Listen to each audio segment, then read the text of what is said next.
Gwe Ipchilidach. Hello and welcome to the beautiful Queen's Place Emera Centre here in Liverpool for day number 4, game number 9 of the 2023 Don Johnson Memorial Cup for Atlantic Junior B Hockey Supremacy. This tournament sponsored by Best Western Plus in Liverpool and Mercy Seafoods. My name is Michael Petter, joined by Mike Barkhouse for this game and for this entire event. And we're in game 9 out of 10 for the round robin portion, and it's finally starting to look a little bit clearer as to what we might see on semifinal Saturday. We know 2 teams who will be playing tomorrow, and the picture a little bit clearer, but who ends up first, who ends up second, third, fourth, still very much up in the air. Before we go any further, though, we must take a moment to acknowledge that Queen's Place Emera Centre lies within the ancestral unceded territory of Mi'kmaq. And Mike Barkhouse, we do know for Antigonish, all they need to do is get this game into overtime. They get at least 1 point. They will clinch themselves a spot in the semifinal. If they can get a victory in this game, they have the potential of finishing as high as first in the round robin portion. But if they lose in overtime, that is enough to get them in. A loss in regulation, however, and they could be on the outside looking in when it gets to tomorrow. So they could finish anywhere between 1st and 5th, depending on the outcome of this game. For CBN, they have to win in regulation to get themselves a spot in tomorrow's semifinal. If they get any other result, then they have to wait for the outcome of tonight's game between Liverpool and Kensington. It's kind of similar to the scenario we talked about in the earlier game this afternoon with Kensington putting that tweet out an hour and a half or so before game time that big day here, and we could finish first and we can be going home like at the end of the day. Like, who knows? There's so many different scenarios. You're so good at running those down. But yeah, what we thought maybe 22 or so hours ago was a pretty good spot to be in for the Antigonish Bulldogs suddenly doesn't feel so secure whatsoever because of what you just said. But I guess if you're a member of the coaching staff for Antigonish, you'd kind of want it that way. You'd rather play a game where the players have motivation and have something to play for, as opposed to having already clinched and bad habits could creep in your game. So it's good that both of these teams have reason to play, and we expect a really good one. The only thing we know for sure, the Kent Coyotes and the Kensington Vipers will be 2 of the 4 semifinal teams. Now, where within the semifinals they end up, that's anybody's guess. But we know that Kent is into the semis. We know Kensington's into the semis. Whether it's Antigonish, Liverpool, or CBN who's on the outside looking in, this game and the game at 7:30 tonight between Liverpool and Kensington will determine how the rest of that picture plays out. Like I said, Antigonish, all they need is to get at least 1 point out of this game. They know they're at least in. But if they get the 3 points, they would actually clinch first. No, they wouldn't, because Kensington still has 1 more game left. They would clinch at worst second, which would mean home ice in the last change in their semifinal game with a regulation victory in this game here. Right. And as a player, you can't really think about those things. You just got to go out and treat it like any other game and play stick to the game plan and play. But yeah, 3 teams for 2 berths in the semifinal doesn't sound terribly daunting when you put it that way. But if I took a hat and threw my name, your name, and Seth's name in and said whichever name comes out first is going home, you still probably feel okay about your odds, and then all of a sudden your name gets picked and you go home. So, I mean, it is a more precarious situation than maybe it seems on the surface. I think we can guarantee and be certain in saying, based on how this tournament has gone and how competitive it's been and how little there has been to choose between all 5 of these teams, there is somebody going to be going home at the end of the day today who is probably deserving of more and a better fate. Let's look at goal differentials, because that really tells the story as well. Of the 5 teams, the goal differentials are 0, 0, +1, +1, and -2. That's how close all of these games have been. That there is so little to choose from. Even with a couple of games that have had wider margins of scores, when you put everything together, that shows how close they still are. Teams that have won a game big have also lost a game big, so the goal differentials are all so close to that 0 mark. Yeah, this is game 9 of the event, and of those 9, I would say probably 7 or so have been 1-goal games, or right there, maybe an empty netter late. So you said it. Like that there's no more. We can say it, but there's visual evidence for you to go to if you don't believe us. How close this tournament has been for all the teams to be separated by essentially a 2-goal spread from 1 through 5. Just shows you how tight each and every game in this tournament has been. Even the ones that didn't end in a 1-goal scoreline have been close on the shot clock, or even on the shot clock in the third, or shot count in the third period, and have been closely fought. We look at the game last night, probably the most lopsided score of the entire round robin.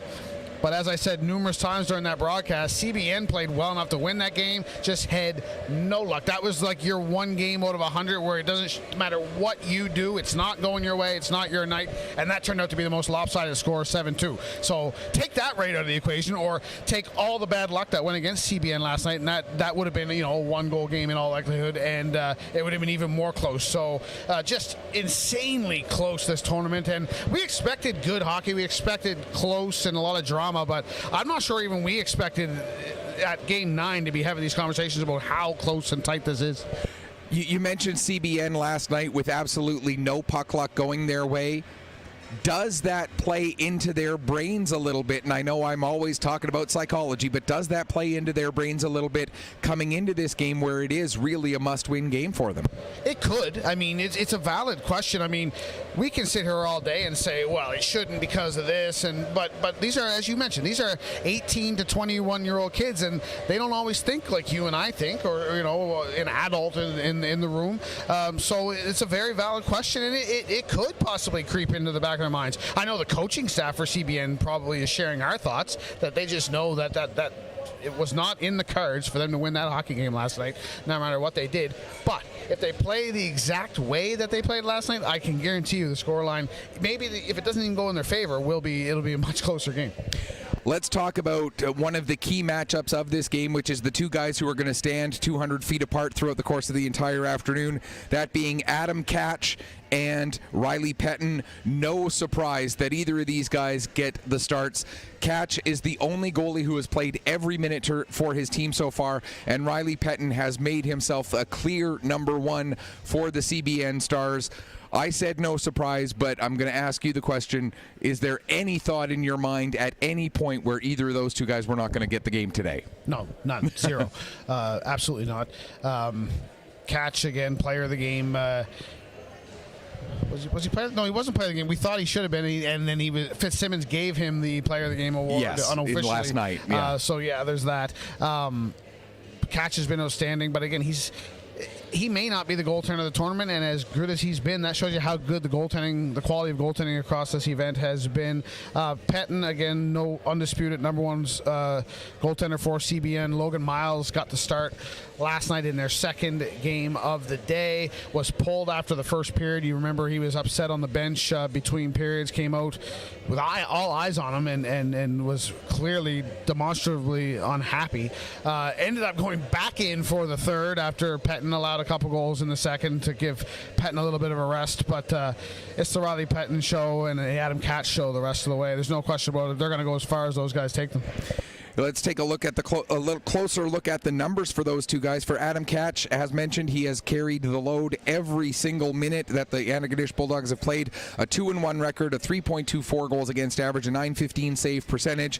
Technically 2-1 because one of those victories coming in the shootout. For Riley Pettin, his record 1-1, a 4.29 goals against average, a .900 save percentage. One other thing to talk about as far as these rosters go, for the CBN Stars, we're going to get our first look at Braden Carlson. He draws into the lineup for the first time in this tournament.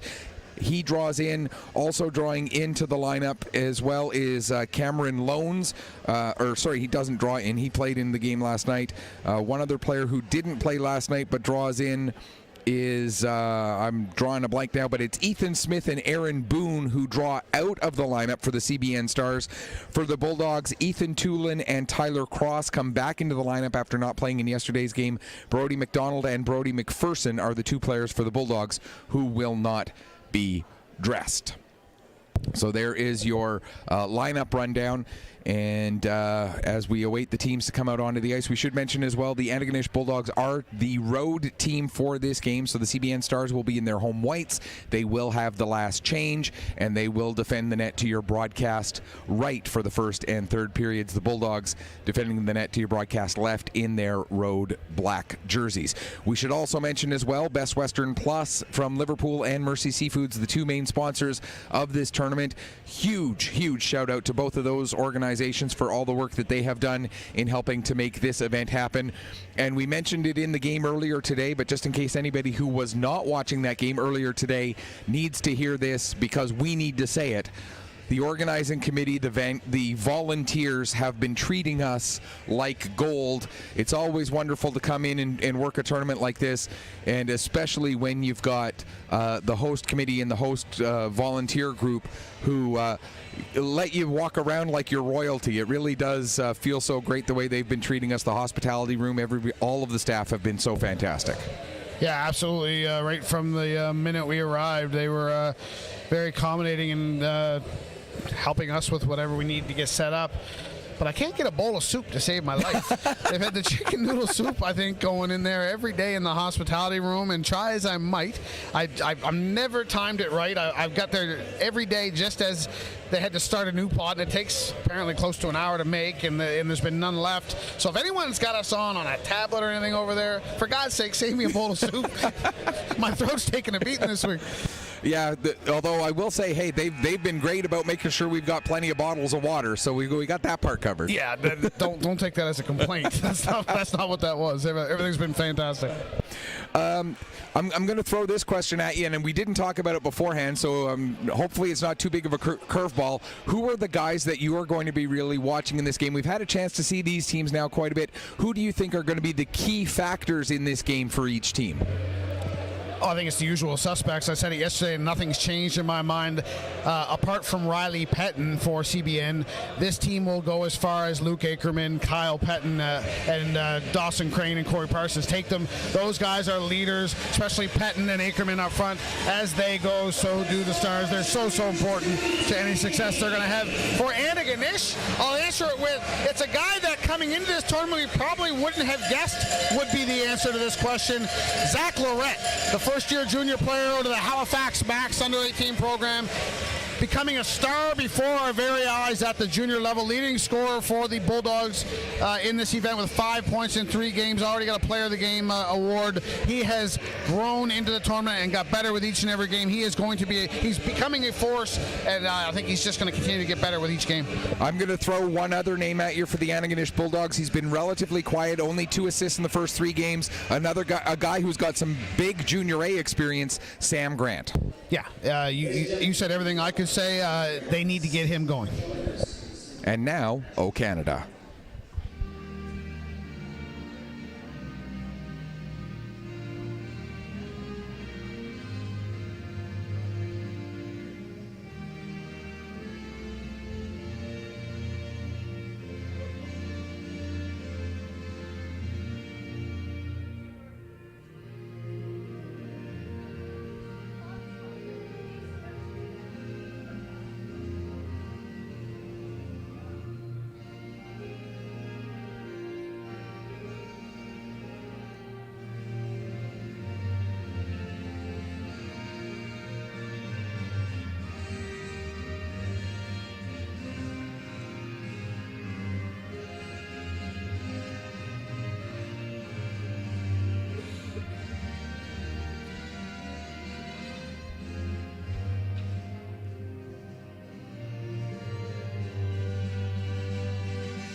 And very quickly, we'll take a look at the starting lineups in front of their respective goaltenders. For the visiting team, the Bulldogs, in front of Adam Catch, it will be Zach Stewart and Ethan Tulin on defense. With the forward line, William Fitzsimmons, Darren Waterman, and Sam Grant. For the Stars, in front of Riley Pettin, it's the defensive combination of Corey Parsons and Joshua Kennedy. Starting forward line, Kyle Pettin, Matthew King, and Braden Carlson. Not only does he make his first appearance in this tournament, he makes his first appearance right off the opening face-off of the first period for his first shift. Not to belabor the point, but our first order of business has to check to make sure there's no 10-minute misconducts at the beginning of this game. Looks to be okay. Yeah, we didn't have any of those through this one, so if you haven't been following that storyline, we're not going to belabor it other than to say have been far too many of them that have taken place so far in this tournament, and that is that, and we are underway here at the Queen's Place Emera Center. Stars get the puck off of the draw. They were able to work it down as far as the Antigonish blue line. Now Kyle Pettin will pick up. He'll fire a shot, and Adam Catch makes the first save of the game just 12 seconds in. Catch looked very comfortable last night, making somewhere in the neighborhood of 50 saves. Looks very comfortable right off the get-go, making the first save here.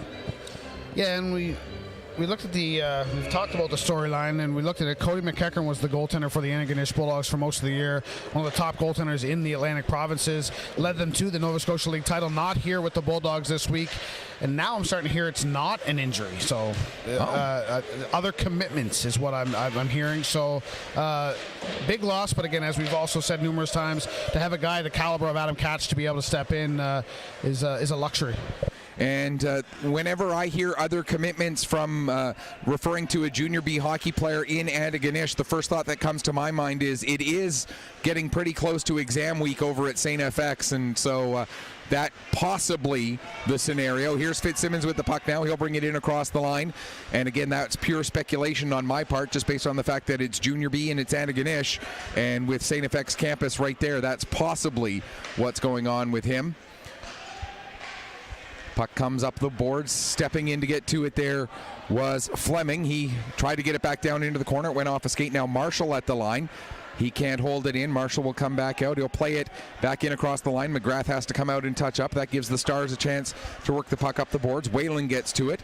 He'll play it back for Dawson Crane. He'll get it ahead. Knocked down at the center ice line by Fleming. He goes to dump it into the CBN zone. Goes off of the linesperson. And the Stars pick up deep in their own end. Whalen has Marshall forechecking on him. Now a pass in behind the net gets intercepted by Doherty. He'll get it out front for Armstrong. His shot, and that goes off the glove of Pettin. Dangerous chance for the Bulldogs after a turnover on the D-to-D pass behind the net. Now a pass gets broken up by Ben McClellan, excuse me. Dumped into the Antigonish zone. Back to pick up there is Fleming. He'll play it ahead. That's knocked down by Laundrie. Laundrie gets it across. That pass goes in behind Sparks into the near side corner, in behind the net. Akerman there to get it. He'll lose it to McClellan. McClellan looking to work it ahead for Lorette. But before he could do so, he was tied up by Sparks. Puck comes to the line. Dawson Crane holds it in. Now it's knocked out, and here comes a chance for the Bulldogs. 3 on 1.5 or so. There's a shot. Big save made by Riley Pettin. And what great rebound control by Pettin as that puck barely gets off of his pad. Yeah, I mean, it is an art form, rebound control. I don't know how that didn't result in a big rebound. The way Pettin kicked his left pad out in that kicking motion, I don't know how he was able to deaden the puck like that by snapping the leg out, unless it was just pure luck that the puck stopped right in front of him. But good early save for Riley Pettin. He's got 2 already. As the puck goes around behind the net, Alex Crane will pick it up in the near boards. He can't get it as Cross gets a shot away. That goes wide. Crosby looking to clear the zone. He could not as Lonis gets to it there. And we should point out there's 2 players, one on each team with the exact same spelling of their last name. Lonis for the Bulldogs and Loans for the CBN Stars. And we will try to make sure that we do keep getting the pronunciations of both of those names right. At least my understanding is Lonis of the Bulldogs pronounces it as Lonis. If we do get that wrong, no ill will or no offense intended. Somebody please let us know. Puck comes back to the line. Franey has that hop away from him. Now here comes a chance for Murray. But a great back check by Parsons, able to knock that puck away from Murray. Murray gets it back, tries to get it over for Baldwin. Parsons will take it away, and he'll lead the rush up, working down the left wing, or right wing side, excuse me. Corey Parsons sends the puck deep. Adam Catch out of his net to play it. He'll get it over to Zach Stewart, who's able to feed it ahead to Armstrong. Armstrong then sets it to Baldwin coming through the middle. Baldwin with a shot. That goes off of Dawson Crane's skate. And now down behind the net, Armstrong has Stewart at the line. He'll play it back to Zach Stewart across for Tulin. Tulin will get it down off the near boards. Dawson Crane picks up there. He'll try to play it ahead, but Zach Stewart knocked it down. It ends up coming to Kyle Pettin. Here's Pettin trying to work his way around Tulin. He'll get the puck in deep. Pettin and Tulin go in after it. Lorette there as well. It'll be poked away to Miro. He'll send it behind the net, but Kyle Pettin, the first one there, sends it back to the line. There's Dawson Crane with a shot. Rebound and a chance there for, I believe that was Loans, who got that shot away. No, sorry, that was Carlson who got that shot away and ended up putting it just wide. Now Kennedy sends it back in. Catch slows it down so that Stewart could get his stick on the puck. Up for Armstrong. Armstrong tries to find Lorette, but the puck ends up coming and hitting. Or we got a door open again. We haven't had that issue for the last day and a half, but we did have that issue a few times previously in this tournament where that door for the officials came open during play. Thought we were done with that, but apparently not.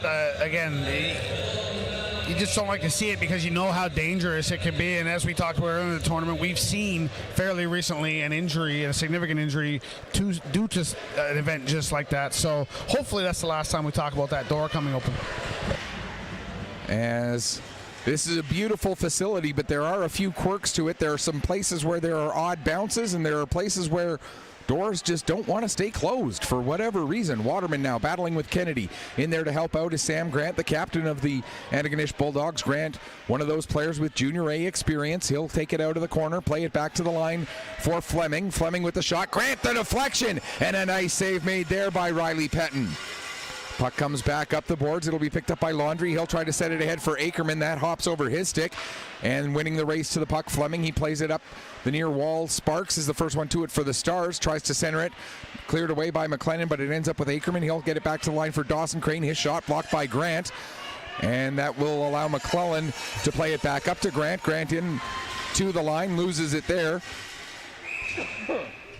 Kyler Lonis then went to send it into the CBN zone, but it hits a player on the CBN bench, and we'll get a stoppage with 5:16 gone in the first period. Good save, another one by Riley Pettin down there on that redirection from Sam Grant. Got the pad on it. I thought it was going to sneak under him, to be honest. It was a really nice, deft deflection.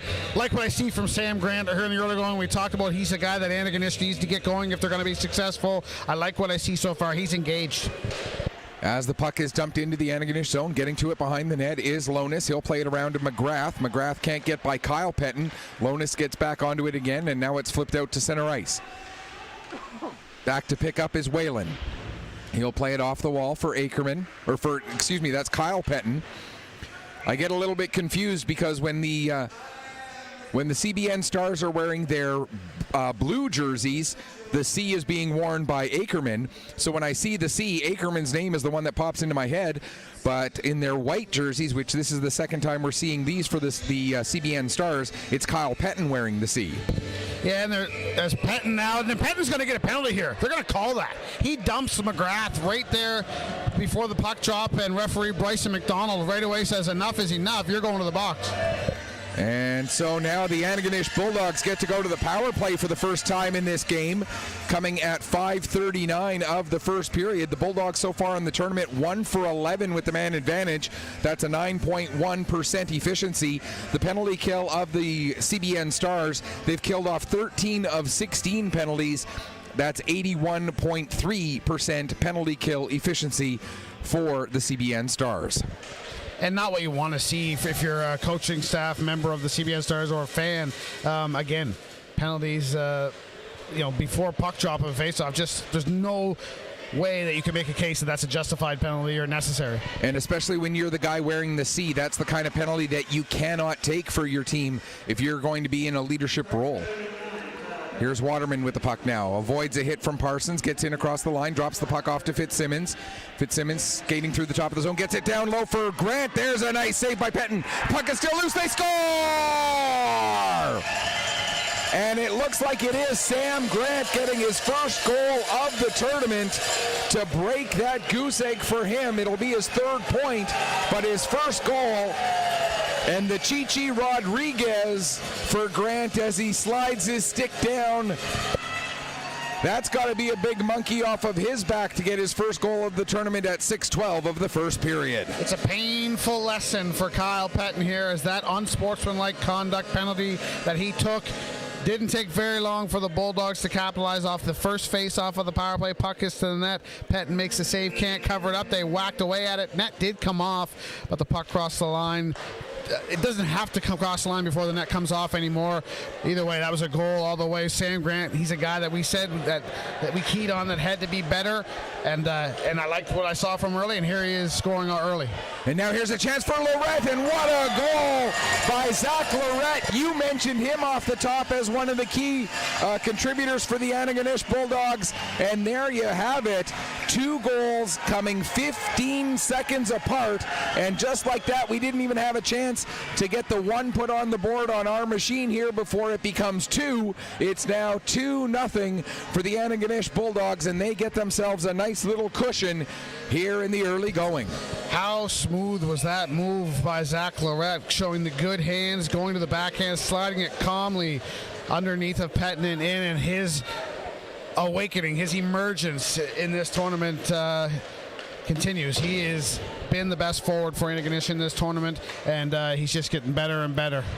And the thing we have to keep reminding ourselves, this young man, Zach Lorette, is a first-year junior hockey player. This isn't a guy who's in his 2021 year where he's, finishing off his career. He's got most of his junior career ahead of him, as Grant's goal assisted by Fitzsimmons. And there was a second assist as well there, but I missed it. Fitzsimmons and Waterman. Okay, so Waterman gets the second assist on that one. That goal coming at 6:12 on the power play. We'll get the 6:27 goal coming up here in just a moment as well, as the two again coming just 15 seconds apart. As we get Zachary Lorette's goal. Will Munro with the lone assist on that one. So again, for Sam Grant, that was his first goal and third point. And for Zachary Lorette, that is goal number 4 and point number 6 on the tournament. Well, you gotta like it that when we key on a couple guys and then the game's not even 8 minutes old and they make us look smart, kudos to the Antigonish Bulldogs. Thanks, guys. It's almost like we know what we're talking about or something. Every now and then. Almost. I don't want to take... And there's a chance for Baldwin, but what a save by Riley Pettin. And Luke Baldwin, interestingly, playing forward in this game. He's played defense most of the tournament, but he's dressed as a forward today with some of the lineup changes for the Antigonish Bulldogs. And what a glorious chance for Luke Baldwin there. 3 points for Baldwin in that game yesterday, and he looks to the heavens after that save by Riley Pettin. Game-saving, potentially tournament season-saving stop right there from Riley Pettin, kicking out that right pad. That was the best stop of the day so far, and I don't mean the first 8 minutes. I mean this calendar day. In the event that CBN loses in regulation, they would be eliminated, because they would finish their tournament with 3 points. Even if Liverpool loses and ends up with 3 points, Liverpool would have the head-to-head tiebreaker. So at worst, CBN needs to force overtime and get at least 1 point to have, and then need a result in tonight's game. If CBN loses in regulation, we know they will be eliminated. So that's another aspect of this game, another part of this scenario that we have to look at. CBN needs to get at least 1 point and then need help. But if they win in regulation, CBN that is, then they would definitely clinch themselves at least a spot. And that was a very succinct articulation of why that save by Riley Pettin was so important right there. Exactly. We're looking at a 2-goal margin right now. If it becomes a 3-goal margin for the CBN Stars, that hill becomes that much larger, especially here in the early going. And the Antigonish Bulldogs right now with that extra bounce to their step. But here's a chance for King, and what a save by Adam Catch, as the goaltender who's played with the Halifax Mooseheads this year. He's played with the Pictou County Weeks Crushers in the Maritime Hockey League this year, and now playing brilliantly for the Antigonish Bulldogs here in this tournament. That's a big save right there from Adam Catch. Your team's up. They're feeling it. You don't want to give the other team any momentum, and that was not an easy save to make. Quick shot from King right on the doorstep. Catch is dialed in right now. Adam Catch has looked absolutely brilliant last night. We mentioned the I can't remember if it was above 50 or just below 50 saves that he made. I know the shot total was somewhere in the low 50s. I can't remember if it was low enough in the 50s that his saves were in the high 40s, but either way, Adam Catch, a brilliant performance last night and continuing it on right now. He is in the zone. Fitzsimmons in the corner battling with Kyle Pettin as well as King. King able to get the puck. He'll play it ahead for Carlson. Here comes Carlson. Drops it off. King will pick up. Tries to get it towards the front of the net, but nobody was there except Fitzsimmons, who's able to pick up. Now he'll get the pass across to Grant. Grant tries to step through Franey, but Franey gets his stick into Grant's feet. Now here come the Bulldogs on it with a delayed penalty coming up against CBN, and the tripping call against Franey. Alex Franey trying to slow down Sam Grant, but I mean, that is a textbook of what a tripping penalty looks like right there, committed by Alex Franey. So the Bulldogs get to go to their second power play of the game. They've already scored on their first one. Yeah, there's an expression in the hockey world. There's a couple different ways of saying the same thing, but it's starting on time. Don't be late. And one team has done just that today. One team has not. And it's clear who was each. And this is the best start we've seen from Antigonish all week long, and so far the sharpest they've looked in the biggest game of the season. And again, for the Bulldogs, they need to, at minimum, force overtime to guarantee a spot in the semifinals. If they win in regulation, they have a chance to be the #1 seed in the semifinals. But right now, here comes Ackerman, shorthanded. He's got Oates coming up with him. Gets it across, but the pass just a little bit too far for Oates. He can't get his stick on that one. Great chance shorthanded for the CBN Stars. Now Ackerman with a backhander. That's blocked by Fleming. Ackerman back on it again as the Stars doing the best penalty kill that you can do, which is being 200 feet away from your own net. Now it's attempted dump back in after the puck came out to center, but it goes off a stick up into the rafters here at the Queens Place Emera Center, the beautiful Queens Place Emera Center. A great building to watch a hockey game. There really aren't any bad angles from which to watch games here, and the vast majority of the crowd sitting on this side. There's a couple fans watching from over there, but we have a very good crowd here at this game again today. There's a couple of fans over there the last couple of days, namely you and I, but we're back over here on this side today. Another good save from Riley Patton down there a few moments ago, but he was his own worst enemy at the same time. Made a great save, and then instead of covering it, pushed the puck out, but he pushed it right to Will Munro and forced him to make yet another save. And then we saw Luke Ackerman's speed on display again, going back the other way, creating a couple chances shorthanded. Kyler Lonis went to make a drop pass there for Waterman, but he ended up sending it out to center ice. Now here's Kyle Pettin trying to get it down low. It's knocked down by Marshall. He gives to Grant. Grant working his way up the right wing. He'll send it around in behind the net. Dawson Crane, the first one to it, uses the boards to get it as far as the line, not out. Lonis gets it across to Marshall. Now to Fitzsimmons, his shot, save made. Rebound comes all the way out to Carlson, and he'll clear it down the ice. 20 seconds left to go in the Antigonish power play. Just over 9 minutes remaining here in period number 1 with the Bulldogs leading it 2-0. Here comes Fitzsimmons out from behind his own net, working his way up the right wing side. Fitzsimmons fakes the shot, now cuts to the outside. Nice play there by Parsons to take the puck off of his stick. Now Laundry will come out the other way as the penalty is about to come to an end. Laundry gets away from Marshall, gets around Lonis, gets a shot away, and Catch with the kick save, kicking it all the way to the near side boards where there was no CBN player to pick up the rebound. Right, Dawson Crane gets it ahead. Now back to Sparks, back down low for, I believe that was Crosby. No, that was Alex Crane, excuse me. There's a shot that goes off of a stick and into the corner. Sparks will pick up. He'll carry it up the Right wing boards, now send it back down in behind the net. Laundry goes after it there. He's working against Zach Stewart. It comes to Alex Crane. Back to the line for Parsons. Parsons with the shot. Blocker save made by Catch as he steers that one into the near corner. Alex Crane picks up again. Just over 8 minutes left to go. There's a shot. Laundry's deflection ends up putting it wide of the net. Now looking to get the puck out to center ice is Doherty. He does get it out, but Parsons dumps it right back in. Stars had to wait to get back on side. That gives Stewart time to get the puck ahead for McGrath. His redirection ends up right on the stick of Parsons. Now Doherty will play it back into the CBN zone. Parsons again with it. This time he'll pass it ahead right onto the stick of Sparks.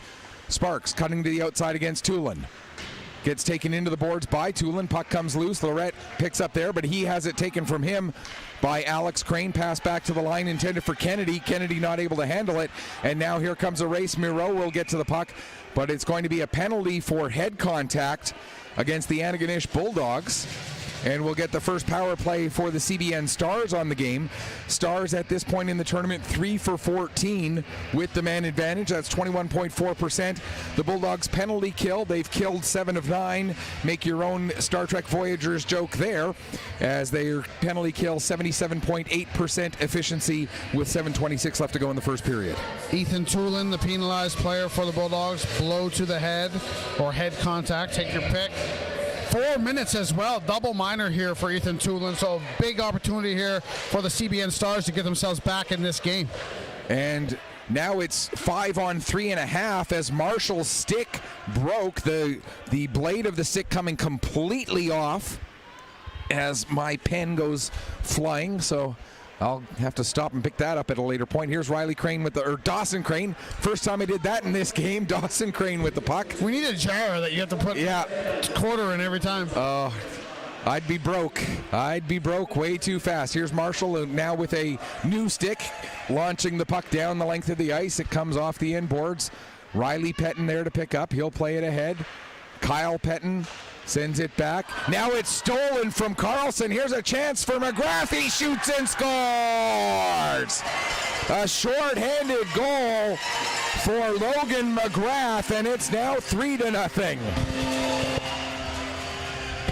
Well, for obvious reasons, that one could be described as a potential back-breaking goal, not only because of what it makes the scoreline, 3-0 here in the early going in a game where CBN needs a regulation result, but short-handed as well when you're on a double minor, a 4-minute power play, and you surrender a short-handed goal. Just the wind has got to be out of the sails right now of the CBN Stars.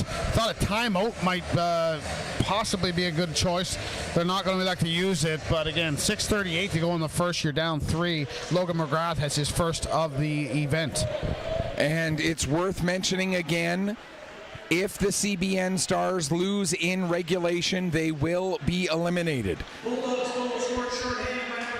As the puck comes out, Bast Whelan.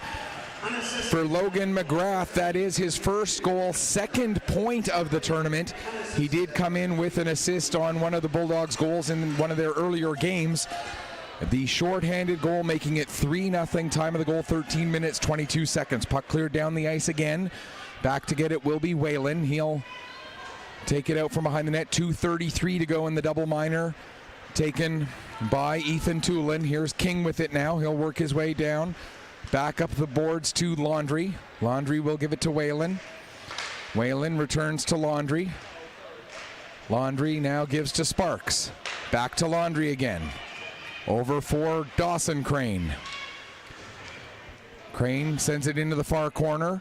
Marshall and Laundry go in there after it. Laundry gets upended as he falls over the stick of Marshall, and Marshall able to flip the puck out to center ice. The first half of the double minor has expired. Dawson Crane with the puck. He'll play it ahead to Sparks. Sparks trying to get away from the pressure of McGrath. Gives to Dawson Crane. Back up to Ackerman. Ackerman in across the line. Has Sparks heading towards the net. Couldn't get his pass through, however, as Fleming was in the way of that one. Now the puck will be launched down the ice yet again. 1:35 to go in the penalty. 5 minutes remaining here in the first period with the score 3-0 for the Antigonish Bulldogs. Ahead for Kyle Pettin. He'll play it across for Parsons. Parsons will use the boards, wrap the puck around. It'll be Cross getting to it first. Doherty is right there as well. Cross will launch it down the ice. Riley Pettin out of his net to play it. He'll get it up to Kyle. I believe those two are brothers. I'm sure somebody will send us a correction if I'm wrong on that, or a confirmation. Either way, there's Pettin with a shot, and Catch the save.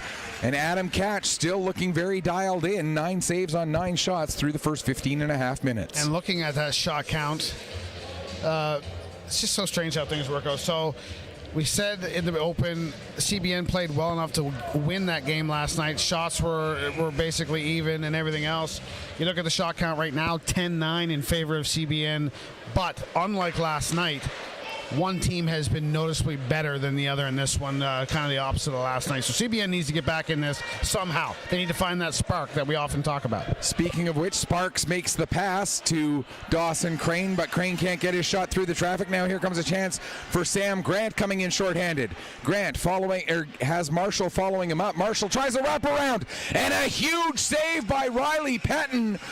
If there had been a second shorthanded goal on the same double minor, you might have been tempted to think that that was going to be it. So that is, you talk about game-saving saves, that is one right there for the CBN star goaltender. Well, the word demoralizing comes to mind, and the first shorthanded goal by McGrath might be that anyway. That most certainly would have been. The next goal has to be CBN Stars goal. Otherwise, it's going to be a long road to hoe here. And again, we don't want to belabor the point too much, but for CBN, the worst case scenario that keeps them alive is a loss in overtime.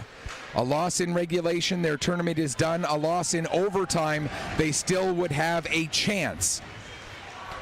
Here's the puck picked up by McGrath with 6 seconds left in the penalty as Fleming's stick was shattered behind the net. Now Lonis kicks the puck ahead. It's picked up by Kennedy. Kennedy flips it down just across the Antigonish blue line. Stewart gets it there. He plays across for Lonis. And Sparks, who needs to be that spark for the Stars, comes in on the forecheck. He gets taken off the puck by Lonis. That allows Lorette to get to it. Played up to Armstrong. Here's Armstrong cutting the outside against Whalen. Whalen able to keep Armstrong at the boards. Now battle in the corner. Whalen comes out with the puck. He'll play it around to the far side. Dawson Crane picks up there. Tries to feed it ahead for Alex Crane, but that's broken up by Lonis, who got it to Lorette. Lorette couldn't get through to get a shot away, and now Crane gives to Crane as Alex feeds Dawson. Dawson coming in, takes the puck behind the net, tries to set it back up for Alex, but that one was sent away by Adam Catch, and now Catch covers the puck, and Dawson Crane, with a little bit of frustration, gets his stick in there to try and work that puck free as the whistle had blown, and the Bulldogs understandably letting it be known that they don't appreciate that much from Dawson Crane. I haven't said this yet this tournament, but I like that play. That's a smart play by Dawson Crane. You got to do something here to A, get your team going, B, knock this Bulldogs team off their perch a little bit. They are cruising. They're comfortable. This is the best period of hockey we've seen from them all tournament. Got to do something to bring them down a peg and bring them back to earth and get them off their game a bit. Get them mucking up. And that's part of what needs to get back Newfoundland back into this game. Start going to the dirty areas. Start trying to get an ugly goal. Start mucking it up. Start to get in the Antigonish's heads a little bit. Make them think about something other than going down and scoring goals. We saw it in the Antigonish game against Kensington, their only loss so far. Kensington were able to successfully get the Bulldogs off of their game, and I think you're right. I think for CBN, they need to look at what made Kensington successful in order to try and emulate that a little bit here, trailing by 3 with 2 minutes left in the first period. Right, that might not be your normal game plan. It is for Kensington, but you got no choice here. You got to do something. You got to pull out all of the stops. Your season is on the line. Here's Alex Crane with the puck yet again, going across the top of the zone, fires a shot wide. Fleming picks up. He'll take it behind his own net. Nearly lost it to Lones. Tulin will pick it up. He'll play it ahead for Grant. Sam Grant, who got his first goal of the tournament in this first period, gets it ahead for Baldwin. But Baldwin got taken into the near side wall. Now here's Saunders. He'll get it to Kyle Pettin. In across the blue line, Pettin trying to split through the D, not able to do so. McClellan plays it the other way. Grant thought the puck was coming to his right, but it ended up going to his left, and so had to adjust and get to it at the far wall. Pass intended for King, hops over his stick. Fleming will send it up, and it'll be Fitzsimmons sending it down deep into the CBN zone. Just over a minute left to go here in the first period. Puck knocked down there by Waterman. Battle at the far wall, cleared out to center. Fleming backs up with it, now gets it ahead for Grant. Grant gets it back into the CBN zone. Big hit delivered by Kennedy on Grant there. As the Stars get the puck, and it goes through the rafters and ends up touching something somewhere up there near the ceiling, so we'll get a stoppage with 46.7 seconds left to go here in this first period. Trash talk heating up. The CBN bench giving it to Sam Grant a bit on that hit, and you can see it now. He was all turned around and twisted, so he got up and pointed. I thought he was pointing to the score, but it ended up more pointing to his own bench. But then when he came back to the bench, you could clearly hear and see him say, "Hey, scoreboard guys." So already, Antigonish, you can see they're feeling good about themselves. CBN has to find a way to make that change. The Bulldogs. We've both used this word a few times over the course of this tournament, swagger. They are playing with more swagger than we have seen from them at any point in this tournament right now with this 3-goal lead. Here's McGrath with the puck. He had the short-handed goal that made it 3-0. Lost it, and going the other way, Parsons sent it ahead. It's knocked back down deep into the Star zone. 15 seconds left in the period. Across for Kennedy. Kennedy will send it back to Parsons. 10 seconds left. Parsons seemed to be content just to let this clock run out and allow his team to head back to the dressing room and regroup a little bit. And that is what will happen. We'll go to the end of the first with the Bulldogs a commanding 3-0 lead despite trailing on the shot clock 11-10. You look at that shot clock, it doesn't tell the story. The 3-0 really does tell the story a lot more of how this first period has gone. Yeah, it just bears repeating what I said earlier in the period. Last night, even on the shot count, and CBN way behind, but harshly so, and deserving of much, much better, whereas today, they're leading in the shot count by 1, but they've been nowhere near good enough here in that first period. We're going to need a big response if CBN's going to stay in this tournament. You've already answered this question, but for those who weren't quite paying attention, it bears repeating. What do the Stars need to do to get back into it? Just like I said, they need to, if they need to implement somebody else's game plan, do it. If they need to go to the net and rough up Adam Catch, or not a cheap shot, but do something that's going to draw a crowd. You got to do it. You have to do something to get in this Antigonish team's head and knock them out of their comfort zone. You said it. Antigonish is playing with a swagger right now that we haven't seen from them all tournament long. Well, teams that are playing with a swagger, teams that are yapping when they go by your bench, well, there's a reason for it. You have to, and I don't mean any disrespect here, and I'm not anti-Antigonish, but you need to shut them up. If you don't see teams that are nervous yapping and talking trash, you need to make them uncomfortable, because that was one-way traffic in that first period.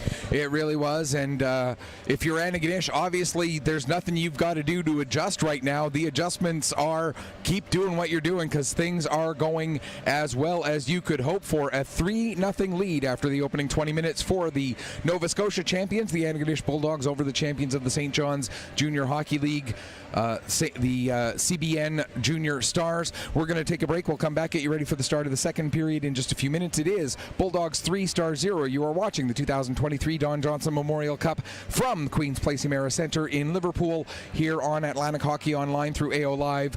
Produced by Petter Sports and Streaming, and brought to you by these great sponsors, Mercy Seafoods and Best Western Plus in Liverpool.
Welcome back as we get ready for the start of the second period here between the Antigonish Bulldogs and the CBN Stars. Bulldogs carrying a 3-0 lead after the opening 20 minutes. And it bears repeating on what this game means to each of these teams. For the Bulldogs, if they lose in overtime, they clinch a spot in the semifinals. A win in overtime, and they guarantee themselves at least third place. A win in regulation, and they guarantee themselves at minimum second place for the semifinal seedings. For the CBN Stars, a loss in regulation would eliminate them. Any other result, let me start that again. A loss in regulation eliminates them. A win in regulation gives them a spot in the semifinals, at worst, fourth place. However, if the game goes to overtime, they are still alive. Whether they win or lose in overtime, they're still alive, but they would need help in the game between Kensington and Liverpool coming up tonight at 7:30. Everybody clear on that? Good, because there will be a quiz later. I'm so glad you're here with your laptop and going through all these permutations, because that's your thing, and it's my thing too, but not to the level that it's your thing, and the broadcast is certainly better off for it. Again, interesting to see how the start of this second period goes. We talked about a big change is needed from the CBN Stars. They have no choice if they want to keep their season alive, so we'll see how this begins as we get underway. We normally talk about the first 5 minutes of the third period often being the most important 5 minutes of the game. For this one, is it maybe the first 5 minutes of the second period being the most important 5 minutes of the game? For one team, it certainly is. I think Antigonish still feeling all right. As a couple of saves there on an attempted wraparound by King, but catch there to close the door. Carlson tries to get the puck back down low. Waterman able to get it. Now King has it come off of his stick and out to center, so he has to dump it back in. Knocked down by Stewart. He gives across to Tulin. Tulin gets it ahead to Waterman, who leaves it for Fitzsimmons. Fitzsimmons works along the blue line, then comes across. Now cuts to the middle of the ice. Has the puck knocked away from him by Kennedy. And this is a chance for Kyle Pettin working in, but Tulin all over him now. Pettin just pokes the puck ahead. Tulin made like he was going to give Pettin a hit, but then peeled away. Now the puck picked up by Carlson. He fires a shot, and Adam Catch makes the glove save. You talk about trying to get in Catch's face a little bit. For me right now, it's not just, maybe getting under his skin a little bit, but you got to do something to at least block his vision when he's got those shots coming at him. Yeah, that's what I said. Aim for an ugly goal. Have it go off someone's face and in the net, because you're in front of the net screening the goaltender. You have to do something. It's not about flash and pretty plays now. It's about trying to find a way. And they have to. And so far, I like their start in this second period. They're not dominating, but certainly they're starting to do the right things. As the puck comes up the boards, Laundrie working there against McGrath. McGrath will get it out to center, but Whalen dumps it right back in. As the Stars touch up, that gives McClellan time to take the puck back behind his own net, and he'll play it ahead. McGrath deflects it out to center. Dawson Crane there waiting for it. He dumps it in. It goes right off of the linesperson, where Laundrie is there to pick it up. He gets it to Akerman. Akerman now has the puck roll off his stick, and McGrath will pick up. He tries to make a pass through. That goes off the skate of Akerman. He'll send it to the far side. Comes off the boards. McClellan ahead to Marshall. Marshall deflects it down the ice.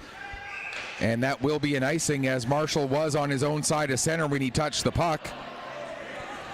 McClellan trying to argue that it wasn't, but McClellan was well within the H on the home hardware sign on his own side of center when he touched that puck.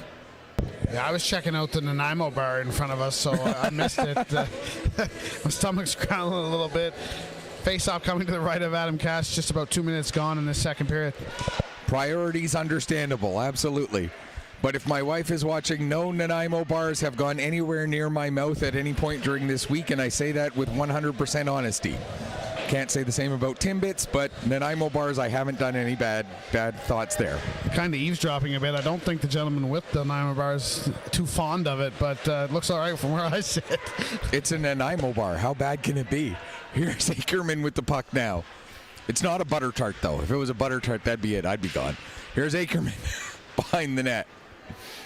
Gets it over to the near side boards. Miro up the wall. Sparks holds it in. And now Catch will just glove it down and slow things down here with 17:21 left to go in the second period. Shots in this period quickly, 4-0 in favor of the CBN Stars. And sometimes you don't get the result, but so far CBN doing everything they need to do to come out to start this second period. Territorially, they are owning the ice. They are putting pucks on net, making Catch continue to play well. The effort has gone up. The skating has gone up to compete. Everything about the CBN Stars so far in this second period is different than what we saw in the first. Now here's Loans with the puck.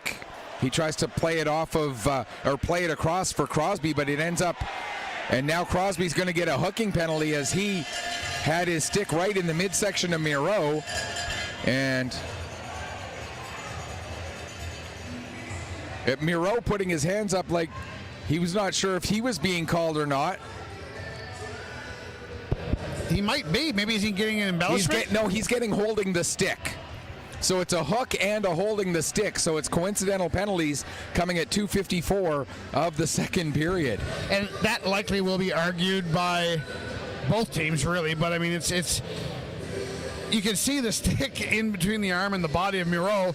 And that's not enough for me for the hook, but you can see the pull back of Miro, so there was more than just the hook from Crosby. I think there was a hand involved there as well, so I think this is the right call on both sides. Yeah, one of those situations where it actually is, the two penalties at once. Sometimes people argue, well, it can't be hooking if he's holding his stick, and it can't be holding his stick if he's being hooked. But that, I think you're right, it was a case where both of those calls are an accurate assessment. Here's Alex Crane with the puck now. He'll fire a shot, and Catch steers that one aside into the corner. Up to the line for Whalen. Whalen with a shot. That goes just wide. Whalen will get the puck off of the rebound all the way up at the far wall. He'll send it into the end glass. Now Baldwin on it, and the boards on his... deep in his own zone for the Bulldogs. Baldwin, has the puck knocked away from him by Kyle Pettin. Loans tried to get it across the ice. It ends up coming back. Now Dawson Crane at the line, fires a shot. Not sure if that hit a body in front or if that got all the way through to Catch's blocker, but either way, the puck is steered aside. Now another shot, that goes wide, coming up the boards. Dawson Crane steps in. He'll play it down for Alex, but that's broken up by Stewart. Alex Crane now able to steal it back to the line for Whalen. Whalen can't take the hot pass and ends up having to chase it out to center ice. Now it's turned over. Here comes a chance for Burkovici. He'll get a shot away, the save made, and then the puck comes down for Riley Pettin, who covers up and hangs on for a face-off. 4:11 gone here in the second.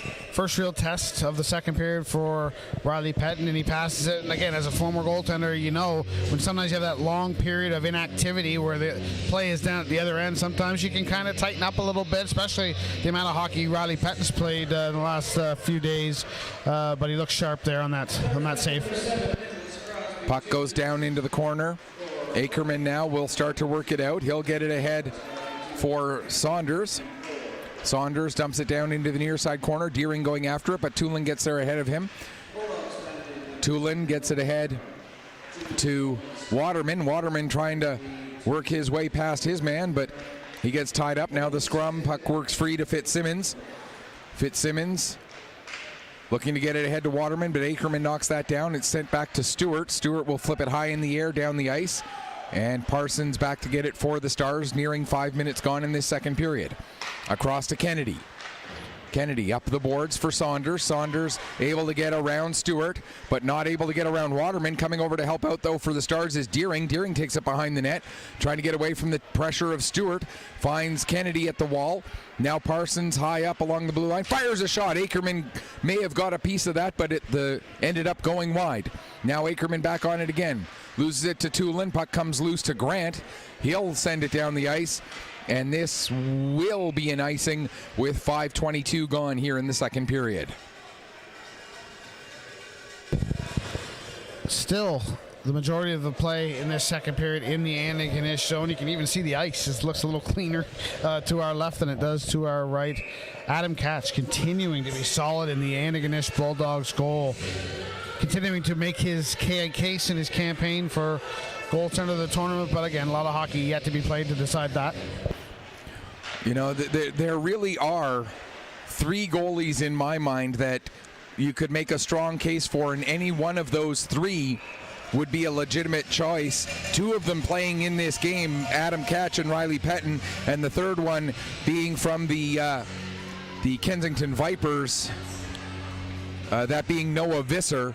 Or you could also argue Zachary LeBlanc and Olivier Dallaire, although the only argument against either of those 2 is that they've only played 2 games instead of carrying much more of the load for their respective teams.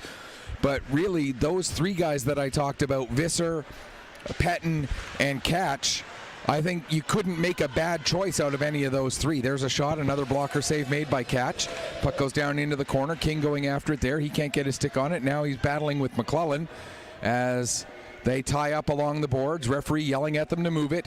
It does come free. King, his pass for Kyle Pettin doesn't quite connect, and that allows the Bulldogs to come out. As here with the puck is McGrath. He's got Doherty with him. McGrath gets it through to Doherty, but getting the poke check in there is Riley Pettin. As the Bulldogs got some pressure on. Now here's Dawson Crane. He can't maintain control of the puck. Munro trying to steal it for the Bulldogs. It comes up the wall. King to the line and out. Now Carlson has that get a little too far in front of him, and McClellan sends it the other way, but Dawson Crane right back on it again. Now here's Fleming for the Bulldogs across to Marshall. In across the blue line. Marshall sends it around behind the net. Miro will get to it in the left wing corner. Takes a bump there from Dawson Crane. Ackerman in as well. Miro coming out with the puck. Loses it to Ackerman on a nice play by the CBN forward. Now Ackerman goes to make a drop pass for Kyle Pettin. Broken up by Armstrong. And Miro will come up the other way. He's got Lorette and Armstrong with him. Gets a pass to Armstrong and then over for Lorette. But Lorette, that puck was up around the middle of the shaft of his stick, so couldn't get quite as much direction on the puck as he wanted and ended up sending it wide. Now Lorette stops on a dime, gets it to the front of the net, but Miro couldn't find it, and it goes all the way through out to center ice. Armstrong now with 12:40 left to go in the second period. 3-0 Bulldogs. Ahead, Baldwin, he'll deflect it down the ice, but Baldwin on his own side of center, so that will be an icing.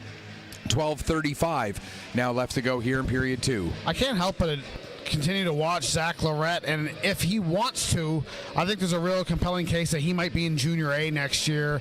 He is going to put on size, continue to put on size. I just watched him on that shift, kind of like an ISO, and he was a tour de force down low. He was handling, he was leaning on a guy's stick, using his strength to win a puck battle. Then he lost the puck, threw the shoulder into the guy, got the puck back, then shielded the puck with his body, and no one could get near it. He just really can do it all. He's going to be a good power forward. When he's 19, 20, 21, he's going to be a problem. Zach Lorette, a very bright future in front of him in his first year of junior right now. And yeah, you've got to think the only reason he's playing Junior B this year in Antigonish, when he's from the Halifax area, probably going to St. FX, wanted to focus on his schooling at least for this year. But yeah, he could write his own ticket pretty much anywhere at the Junior A level for next season. Yeah, no argument. Again, every time I see him, I come away more impressed than I was the time before. Berkovici in to take the draw against Ackerman. It's one down by Ackerman, but Berkovici's the first one on the puck. He'll play it back to the line for Stewart. Zach Stewart with the shot. That goes wide, comes off the boards. Tulin now down to engage with the puck. Into the corner, takes it behind the net. Ethan Tulin out from behind the net, then has it bobble off of his stick. Back to the line for Stewart. Stewart able to avoid the pressure of Sparks.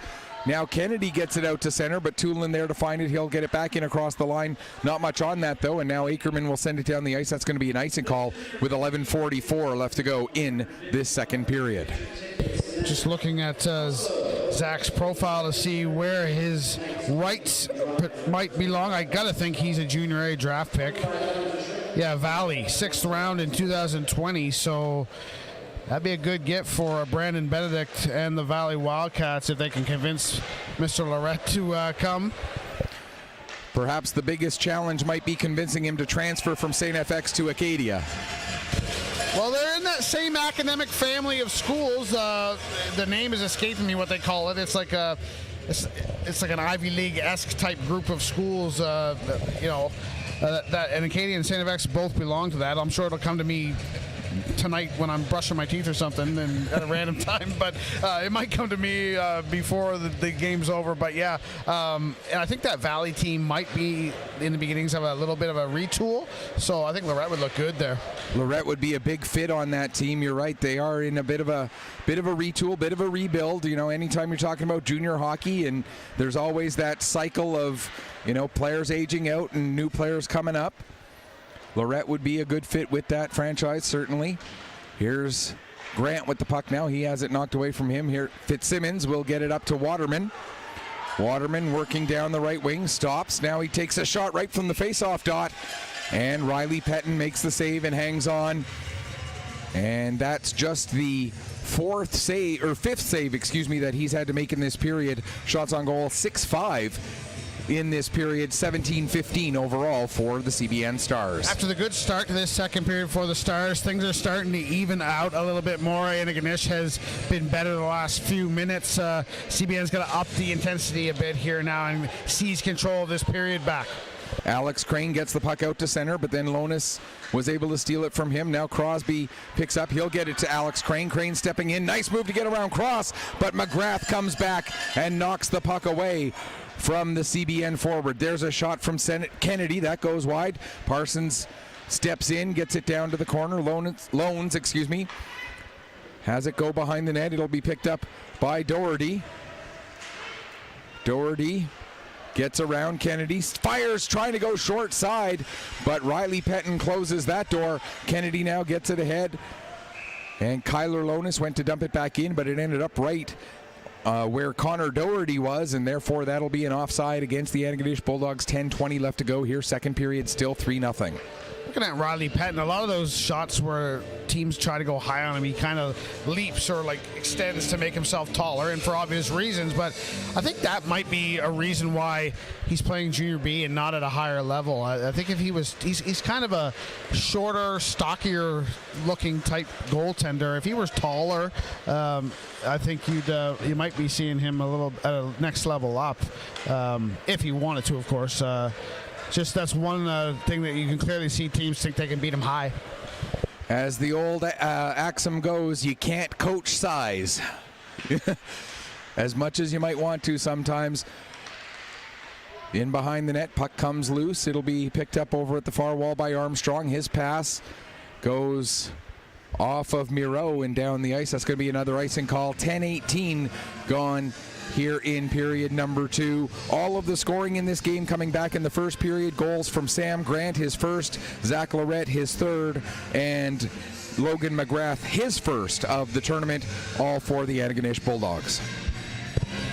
Face off to the right of the Bulldog netminder, Adam Catch. Here's Dawson Crane with a shot. That goes wide, comes off the end boards. Miro going in after it. He's got Carlson right there on him. 4 or 5 players in amongst the crowd. The puck is worked free. Miro trying to get around Parsons. He does. Here's Miro coming up 4-on-2 on the rush. Here's Miro still with it. Makes a move. Gets the save. Rebound is loose. Tulin with a chance. And I don't know if that went off of Riley Pettin or if it went off of Kyle Pettin. But either way, one of the Pettins stopping that from making it a 4-0 hockey game. Here's Tulin with the puck now. He'll play it to Armstrong. Near side for Lorette. Lorette backdoor to Tulin. And how does that stay out? I had the goal call all ready to go. That was a sure thing. How does that stay out of the net? Well, it hit the post. That's how. And I tell you, I'll do you one better. I thought I would have bet money that Lorette was going to shoot that puck.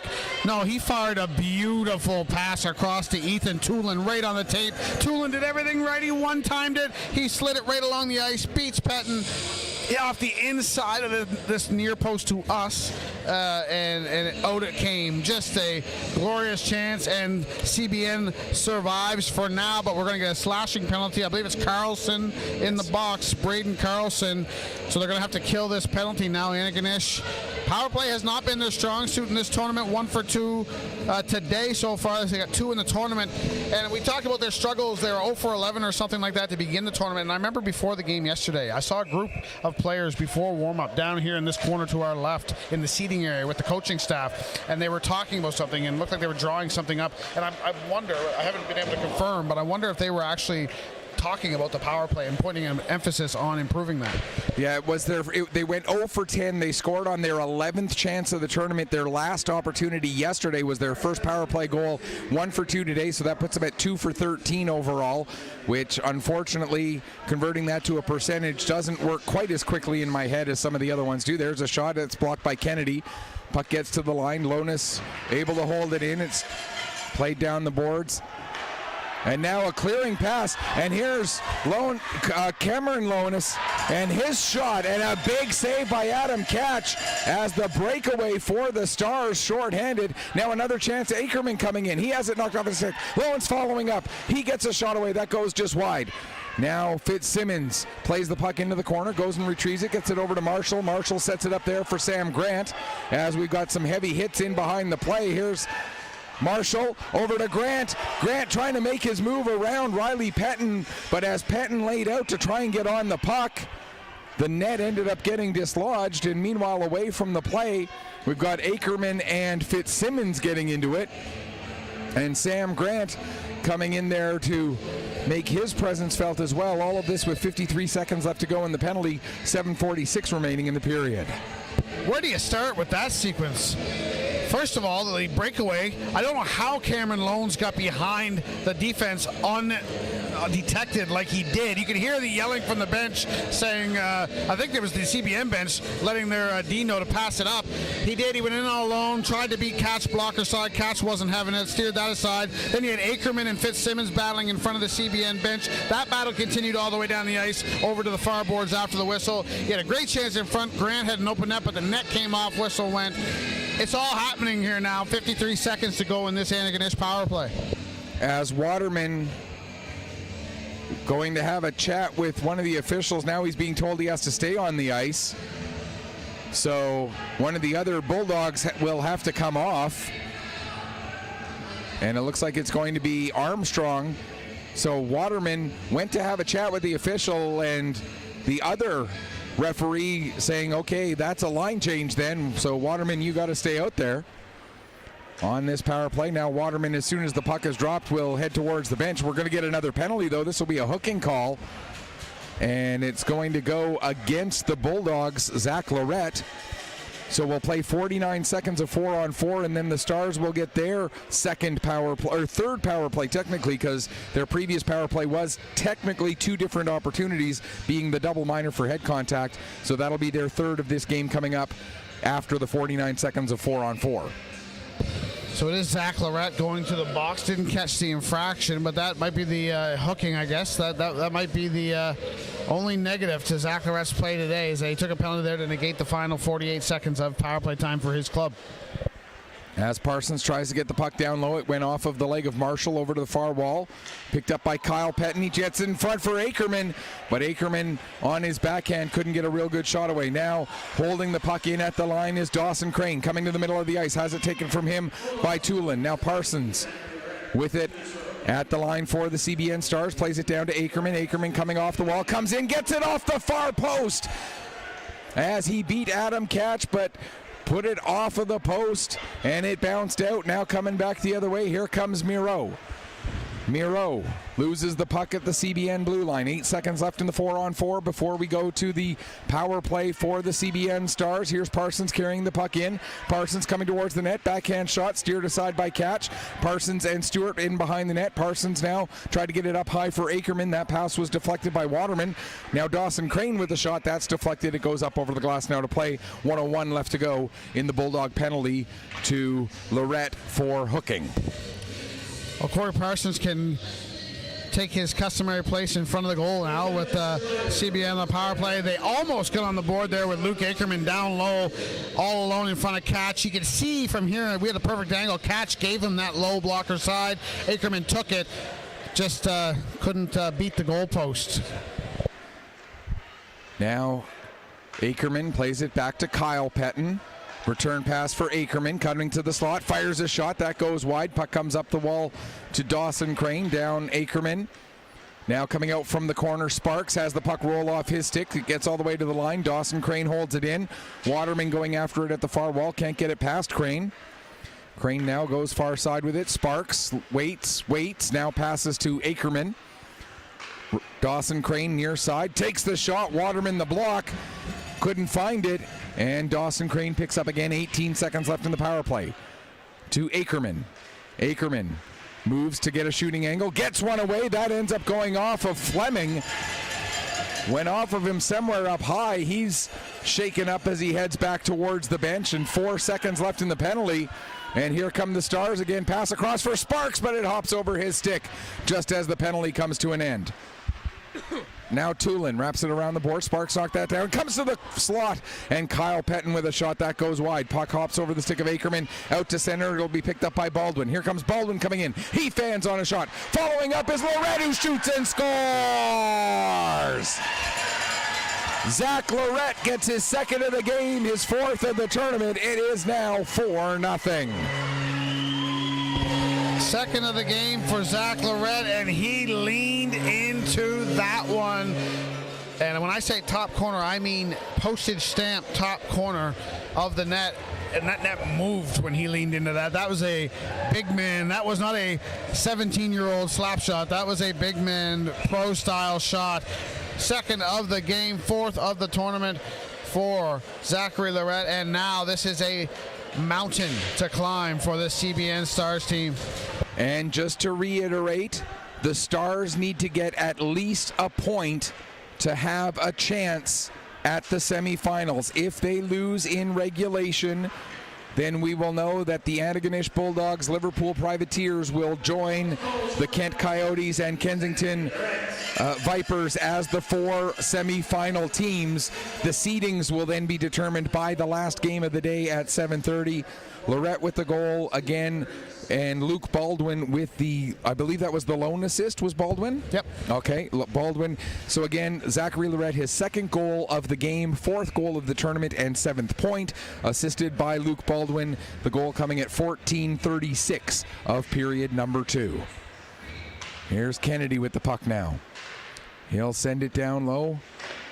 McClellan able to bump Alex Crane out of the way. It comes back up the wall to Kennedy. He'll send it back down low again. This time Alex Crane does pick up. He'll take it over into the far corner, back to the line for Parsons.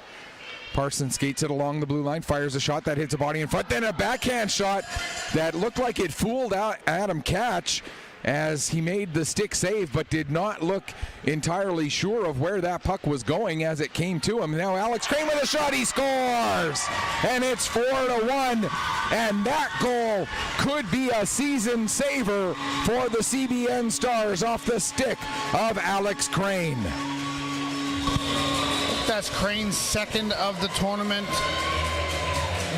When I say a team needed a goal, they needed that goal in the absolute worst way. They prefer to have not conceded the second Lorette goal moments ago, but if they're going to make any comeback charge in this game, they needed to get one before the end of this period. Alex Crane, the veteran, with his second of the tournament, and they have life. They have life. They might be on life support, the tournament hosts, but they still have a pulse. So you're saying there's a chance? And it would be the craziest thing I've seen in the last calendar year of junior hockey. As Alex Crane, as you mentioned, his second goal of the tournament, his 4th point. And Crosby gets the lone assist on that one, Nicholas Crosby. So a big goal there at 15:38 of the second period. Returns it to a 3-goal margin. Just a matter of 1 minute and 2 seconds after the Bulldogs made it 4. It's back down to 3. And the CBN Stars, who again need to get at least a point to have a chance at a semifinal. At least a point doesn't guarantee them a spot in the semifinals either. Let me be clear on that. At least a point in this game guarantees them a chance, depending on what happens in the game between Liverpool and Kensington later this evening. But if they don't get at least a point, then at best they would finish tied with Liverpool, and Liverpool would have the first tiebreaker based on the head-to-head result. Here's Doherty with the puck now. He goes to work it ahead, takes a bump there from Laundrie. Puck goes into the far corner, comes out. Dawson Crane picks it up there. Cross bats that one down. It ends up with Marshall. Here's Marshall. He's got Doherty heading towards the net. Pass intended for Doherty. A little too far in front of him. Now Doherty sends it around behind the net. McGrath will get to it first. He scored a goal in this game. It came shorthanded. McGrath's shot goes wide. It comes around the boards. Doherty picks up again. He'll fire it around the boards as we're under 3 minutes left to go in this second period. Dawson Crane able to get the puck. He'll play it to Parsons. Parsons now long lead pass intended for Sparks. It goes through him and all the way down the ice. So it's going to be an icing call against the Stars here with 2:43 remaining in this second period. 24-18 shots on goal in favor of CBN. Another game where they're tied or leading on the shot count despite being down by more than a couple goals on the score sheet. Again, still, this game's still not like last night's, but again, apart from that goal from Crane there, there's so many chances in this period that, you know, guys fanning on pucks or falling down at the wrong time or not being able to handle a pass that I don't know where that luck has gone, but it's got away from CBN the last couple games. Here's Laundrie now sending the puck over into the near corner. Sparks will win the race to it, working against Baldwin. Sparks now sets it behind the net for Laundrie. Out in front, intended for Ackerman, but cleared away by Lonis. Ackerman back on it at the far wall. He gets tied up by Murray. Now we got a penalty coming up. And it's going to go for head contact against Kyler Lonis. So this a huge power play chance for the CBN Stars. If they can score here late in the second period and make it a 2-goal game, what a difference that would make in the complexion of this overall hockey game. Oh yeah, it would be absolutely huge. I was just about to say before Carlson started to skate away, as soon as that arm went up, it looked like Carlson started to go at Lonis. I was just about to say, he's got to watch it here. They've got the power play. You don't want to even things up. And now we are going to get a timeout from CBN here before the draw in the offensive zone with 2:08 to go, second period.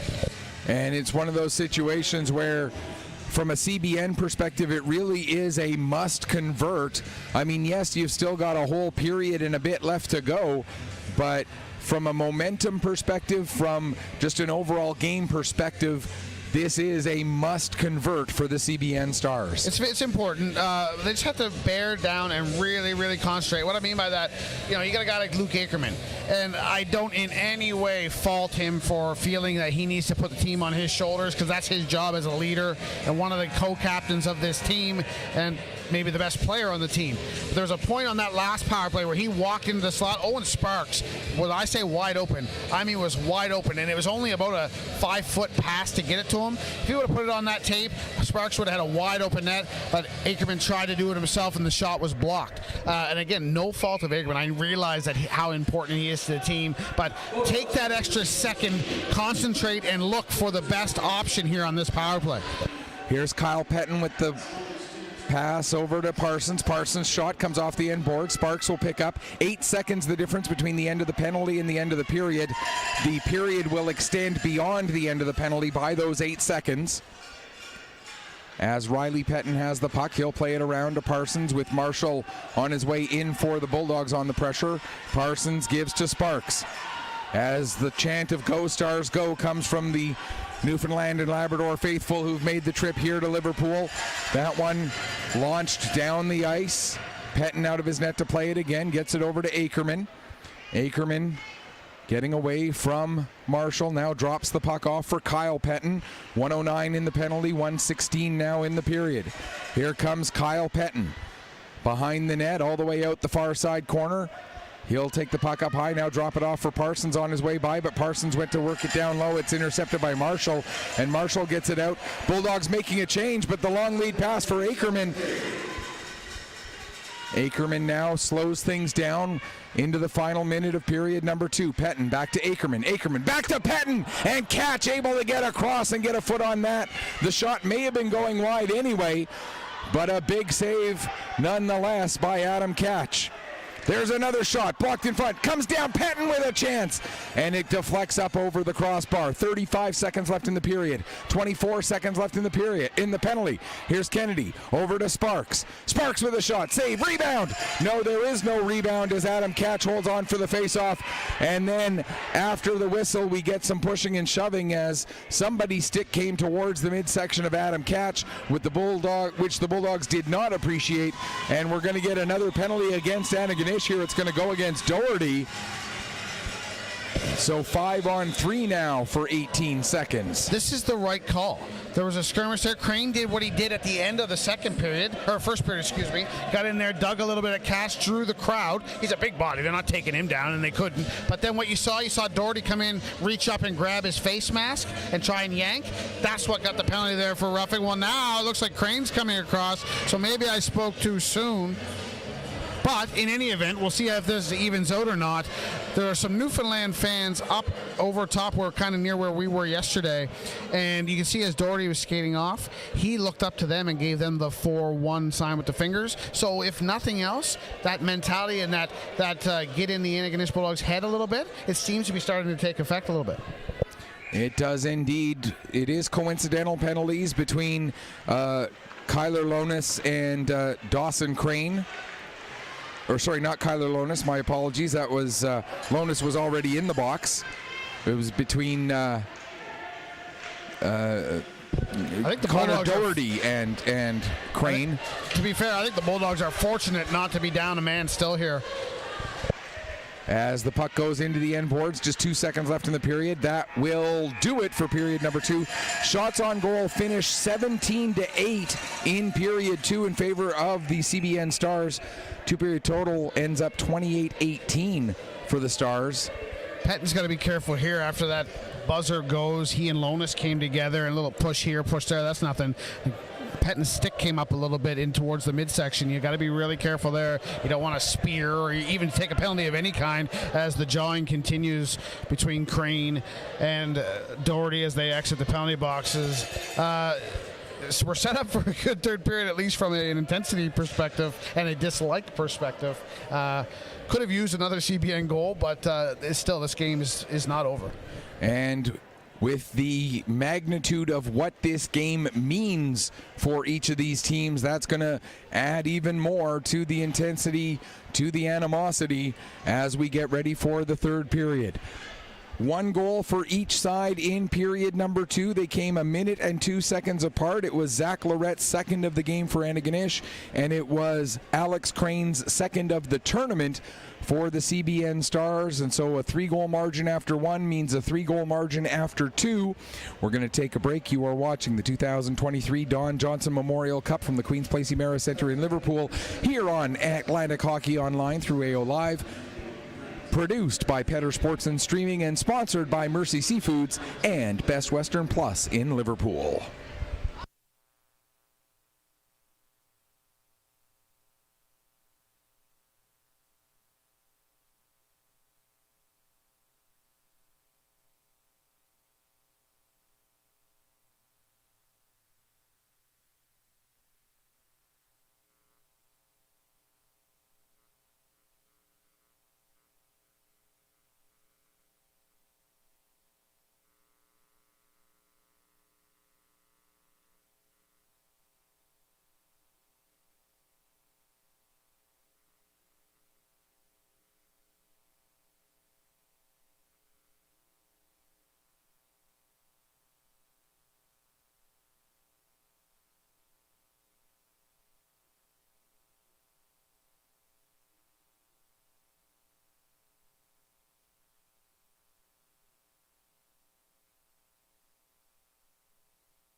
Welcome back as we get ready for the start of the third period as we come back to this Don Johnson Memorial Cup with the major sponsors, Mercy Seafoods and Best Western Plus in Liverpool. A couple of other sponsors who deserve recognition as well include Esso, Hurricane, Lift Truck, and Seaside Seafood. And as we've said many times, can't really have an event like this without the corporate community getting involved. So a big thank you to all of those sponsors. And just getting that completed list of those sponsors just now, so we appreciate all of them and their support that they have given throughout the course of this tournament. As we get ready for the third period, the CBN Stars trailing by 3. And again, if you're just tuning in and you haven't been with us for the implications of this game, for Antigonish, if they get a win, they will, in regulation, they will finish no worse than second. So they will be the home team in whichever semifinal they end up playing tomorrow. For the CBN Stars, a win in regulation would clinch them a semifinal spot. A loss in regulation would eliminate them. A game going into overtime would mean they would need to depend on the outcome of the game between Liverpool and Kensington tonight. But right now, trailing by 3, I don't think they're focusing on trying to win in regulation just yet. They're trying to focus on getting at least that 1 point by getting 3 goals, getting it to overtime. Then, if you get the 3 goals, then worry about getting that 4th. Yeah, they're just focused one shift at a time right now. Try and get the first one and then go from there. Again, I guarantee if they get a goal early, you're going to see some nerves creep into the Antigonish side as well. For the Bulldogs, all they need to do to guarantee a spot in a semifinal is get the game to overtime, and they have a 3-goal cushion right now.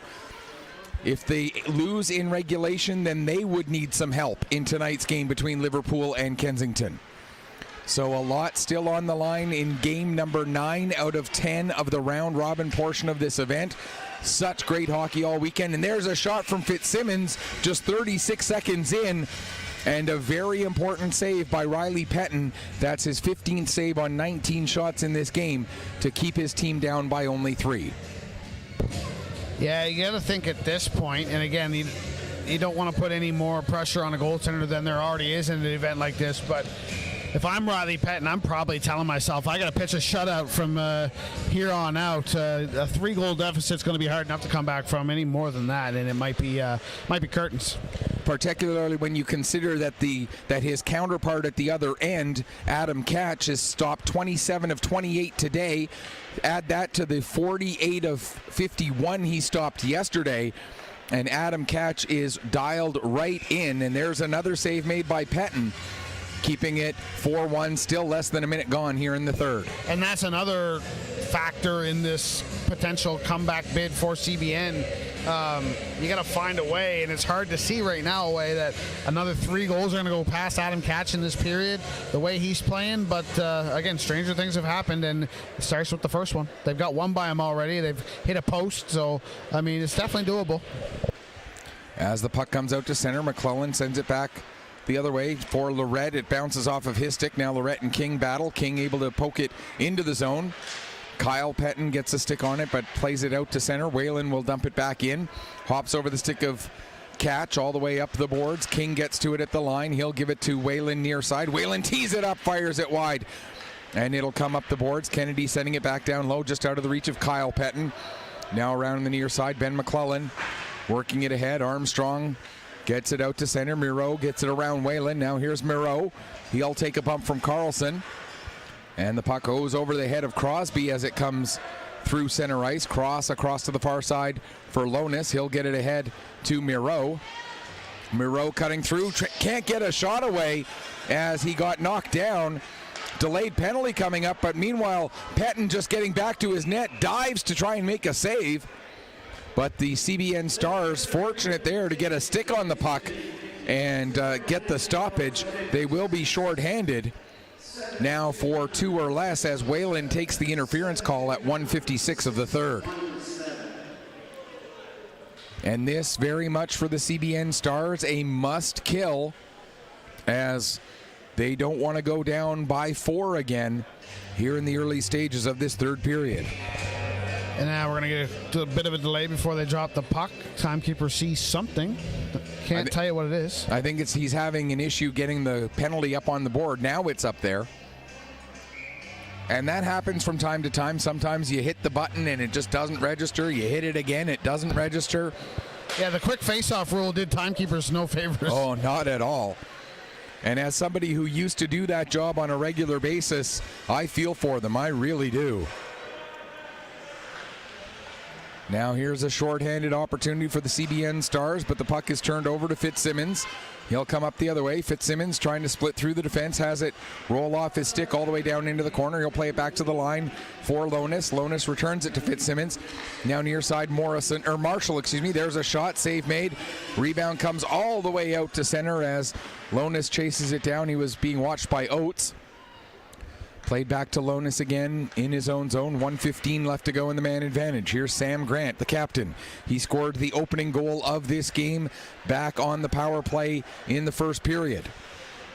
Grant takes a bump there, and that allows Ackerman to get the puck down the length of the ice. It again hops over, catches stick behind the net there. Fitzsimmons not able to keep it away from Oates. Oates' pass intended for Laundry, though, just a little bit beyond him, and that allows Fleming to get it ahead for Armstrong. Here's Armstrong into the CBN zone, taking the puck to the corner, now down behind the net. Near side corner, back to the line for Fleming. He'll skate along the blue line, give it to Lorette.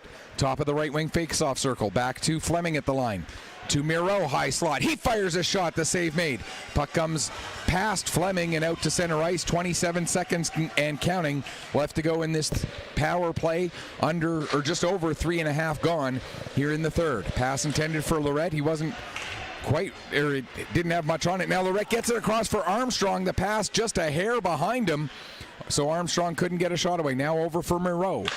Munro taking it towards the wall, gets knocked down by Carlson. Puck comes to the line, held in there by Baldwin. Baldwin tries to send the puck back deep, but it's turned over and goes down the length of the ice just prior to the penalty expiring, so not an icing. Over 4 minutes gone here in the third period. We are back to 5-on-5. Baldwin with the puck. He'll play it ahead for Marshall. Here comes Marshall. He's got a man with him. It's Ethan Tulin. Tulin now gets the pass. Tried to make a return, but Dawson Crane with a play defensively there to have that puck go off of his skate down towards the end boards. Parsons now trying to keep it away from Waterman. Puck played up the wall. McGrath sets it up for Tulin. Tulin's shot comes into the near side corner. Waterman coming off the wall, puck rolls off his stick. Now here comes a chance for Alex Crane. Crane coming in on the breakaway, shoots, and a save made by Adam Catch with 4:40 gone in the third period. And just another example of how Adam Catch is so dialed in. And Catch right now doing a little bit of grooming of the ice behind his net as he's had a couple of pucks hop over his stick on those long dump outs. Bookmark that one. That's a massive save in this hockey game. Alex Crane with speed all alone right down on Catch, and Crane is the goal scorer for CBN today. Tried to go 5-hole, I think. He got a little bit too far off the ice, and Catch shut the door. That's a big, big save.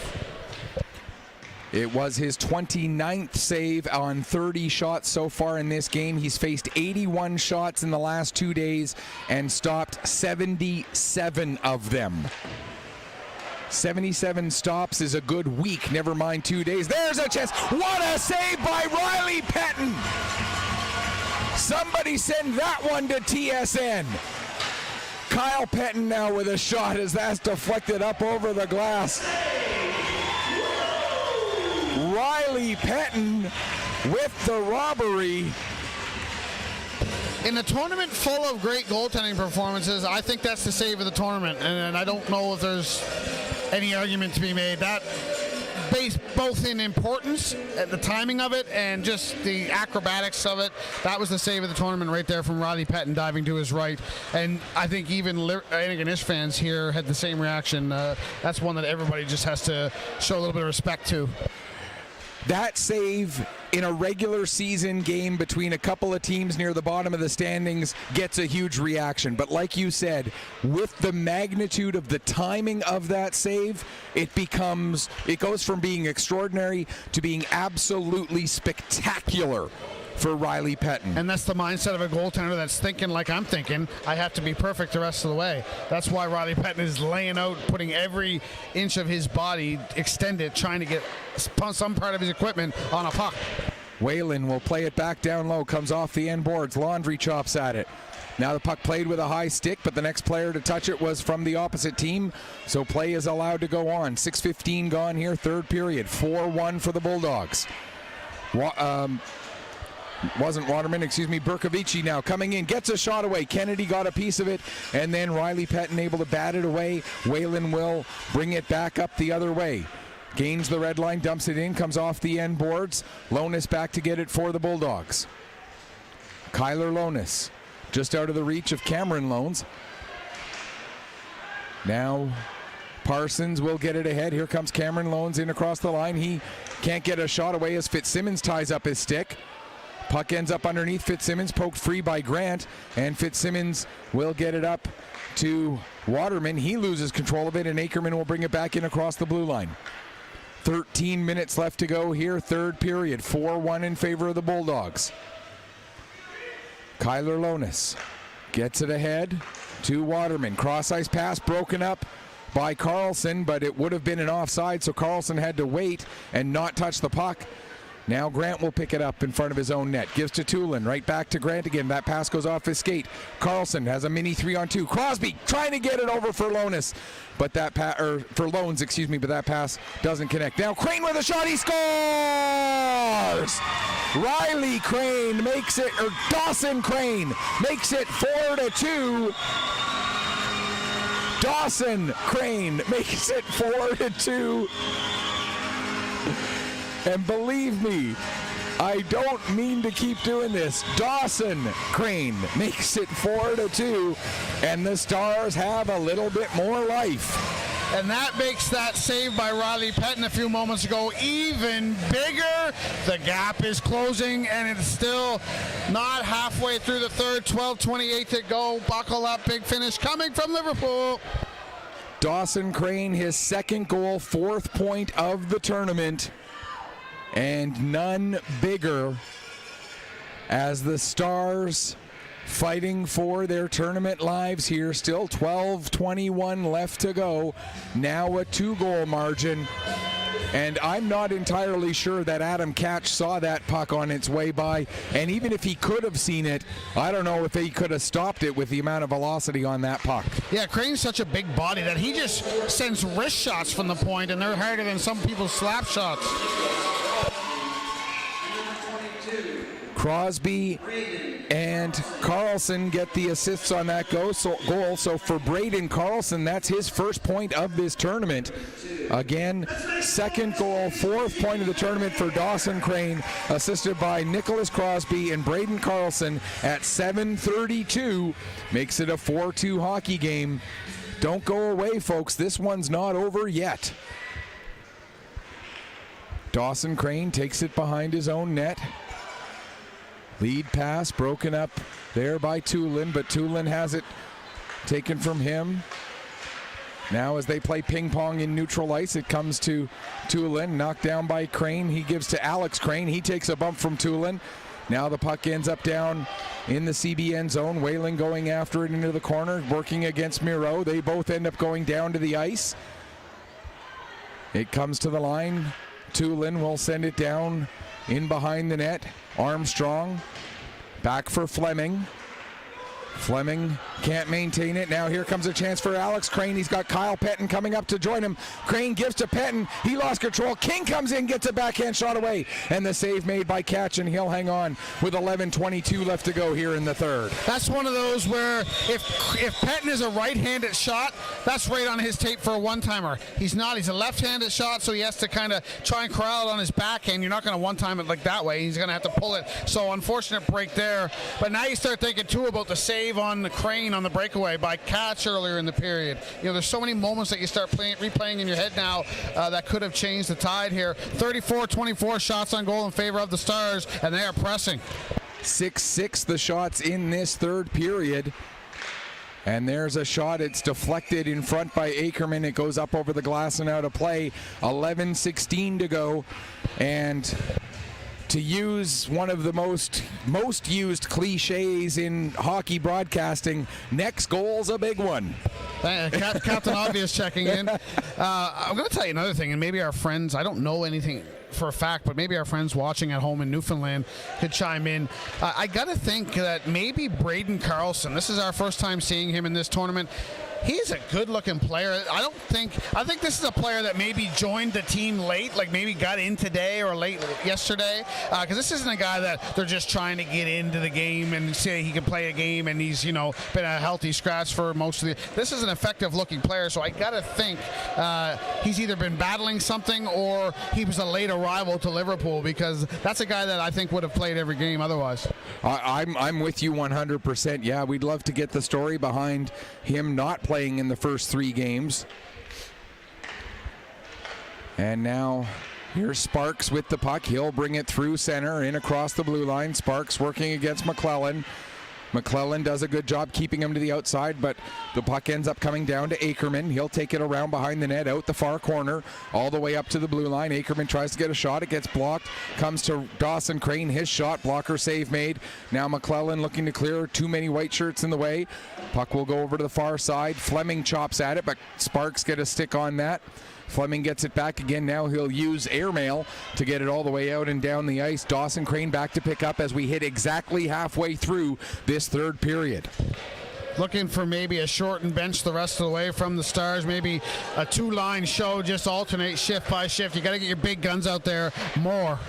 I think we're going to see Ackerman and Kyle Pettin getting out of this last 9 minute and 41 seconds, probably at least 5 minutes, maybe even closer to 6 or 7, as long as they need to get the comeback. Well, if it's still 4-2 as well, you're probably going to see Riley Pettin pulled with, you got to think, 3.5, maybe even more than that minutes to go on the clock. You've got nothing to not pull him for. You got to throw everything at the wall now if you're the Stars. Absolutely, because again, for those of you who missed the implications of this game, a regulation loss by CBN would eliminate them. Dawson Crane with the shot. Puck goes into the corner. Loans gets it to the front of the net. Puck is still loose, and it ends up going just wide. Now Loans behind the net, trying to work his way free. Ended up bumping into the official. Puck goes around to the far side. Crosby now trying to center it. Puck comes down right onto the stick of Armstrong. He's able to play it ahead, and here comes Fitzsimmons. He's got Munro with him. Fitzsimmons with a shot, and Pettin gets a piece of that one. Puck will come all the way around to Loans. Loans looking for the far side for Carlson. Carlson working against Tulin as the 2 number 22s battle. Now coming in, Crosby gets it to Loans. Loans with a shot, and a big save made by Catch. Adam Catch comes up tall yet again for the Antigonish Bulldogs. Now Dawson Crane, another shot. Comes to Loans. Loans trying a sharp angle. Puck still loose. And Tulin with a huge play to take that one out of the top of the crease and off the stick of Carlson. Tulin coming the other way. Tulin with a shot. He scores! What a sequence for the Antigonish Bulldogs. And might that be enough? I think it may. Ethan Tulin with his biggest goal, maybe of his junior hockey career, waiting to the last possible second and then going upstairs past the blocker of Riley Pettin for his first of the tournament to restore the 3-goal Bulldog lead. Frantic action at the other end. Poor Loans for Newfoundland. Cameron Loans isn't going to sleep tonight between that breakaway chance he had earlier in the game that was stopped and then that chance down there that Cat stared him down both times. Man, oh man, it could very easily be a 4-3 or a 4-4 game right now, and you feel for Riley Pettin. He's done everything he can possibly do to will his team to victory here. What a shot by Ethan Tulin. His first goal, as you mentioned, his second point of the tournament, and a 10-minute misconduct given to Braden Carlson after the play. So he's in the box now for the rest of regulation. That couldn't be for slapping the puck the length of the ice. Surely not. I don't know, but I do know that he's in the box and there's no penalty up on the board, so that means it was a 10-minute misconduct. He may have said something afterwards as well. I hope so. I'd hate to see a guy sit for 10 because he slapped a puck away. Here's Lorette now, 3-on-1, gets a shot, but Parsons lays out to get his stick in front of that shot. Now Grant with it in the corner. Has it knocked off his stick by Kennedy. As we get the confirmation of Tulin's goal. Munro and Armstrong with the assists on that goal. Now here's Kyle Penn with a shot. Save, rebound! And how does that one not go in? Dawson Crane with the shot from the line.